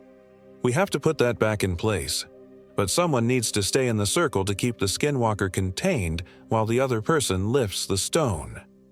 We looked at each other, both understanding what that meant. Whoever stayed in the circle would be trapped with a creature that, even wounded, was far stronger and faster than any human. "I'll do it," David said. "No way. This was my idea to come here. I'll stay." Before David could argue, Jennifer stepped out from behind one of the standing stones. "Nobody needs to stay," she said. "I've been free for the last hour, ever since you guys weakened it. The creature's hold on me broke when you injured it." She looked like herself again. Eyes brown instead of black, skin its normal color, movements entirely human. But I wasn't taking any chances. "What did we have for breakfast on the first day of sophomore year?" I asked. She smiled. "Trick question. You skipped breakfast because you overslept, and I gave you half my granola bar during chemistry class." That was Jennifer, the real Jennifer. Together, the three of us managed to lift the fallen stone back into place. It was incredibly heavy, far heavier than it should have been for its size, and the moment it clicked back into position, the creature's screams cut off abruptly. When we looked into the circle, the skinwalker was gone. Not dead. Gone. As if it had never existed. The scorched earth in the center of the circle was smooth and undisturbed. "Is it over?" Jennifer asked. David nodded toward the stone I'd helped him replace. The symbols carved into its surface were glowing brighter now, pulsing with a steady blue light. "The binding is restored. It's trapped again." "For how long?" "Hopefully forever," he said, "but we should probably let someone know about this place. Make sure it's marked as off-limits, maybe contact some Cherokee tribal leaders who might remember the old stories." We made our way back to the clearing, where we found our campsite exactly as we'd left it. Our tents were standing, our supplies were organized, our fire was burned down to coals, as if the last few hours had been a shared hallucination. But they hadn't been. We all had scratches and bruises from our fight with the creature. Jennifer's clothes were torn where claws had raked across her back. David had a nasty cut on his forehead from when the creature had thrown him against a tree. And when I checked my phone, I found dozens of photos I didn't remember taking. Pictures of the empty campsite, the dry waterfall, the stone circle with its fallen stone. Proof that what we'd experienced was real. We packed up camp quickly, not wanting to spend another moment in that place. The hike back to the car felt like it took forever, and more than once I caught myself looking over my shoulder, expecting to see yellow eyes watching us from the shadows. When we finally reached civilization, a gas station in Coker Creek where we stopped to call our families and let them know we were safe, the attendant looked at us with recognition. "You folks been up to Cataract Falls?" he asked. "How did you know?" David replied. The old man pointed to a collection of newspaper clippings taped to the wall behind the register. "Happens every few years. Hikers go up there, come back looking like they've seen a ghost. Some don't come back at all." I walked over to read the headlines. "Hikers disappear near Cherokee Sacred Site. Search called off for missing campers. Family seeks answers in wilderness vanishing." The Cherokee used to post warnings around that whole area, the attendant continued. Said something evil lived up there, something that shouldn't be disturbed. Course, nobody listens to old stories anymore. We listened, Jennifer said quietly. The old man studied her face for a moment, then nodded. Good thing. That place, it's got a way of keeping folks who aren't supposed to leave. We drove back to Nashville in relative silence, each of us lost in our own thoughts. When we reached the city limits and started seeing familiar landmarks, shopping centers, office buildings, the interstate signs we'd passed thousands of times, it felt like returning to reality after a vivid nightmare.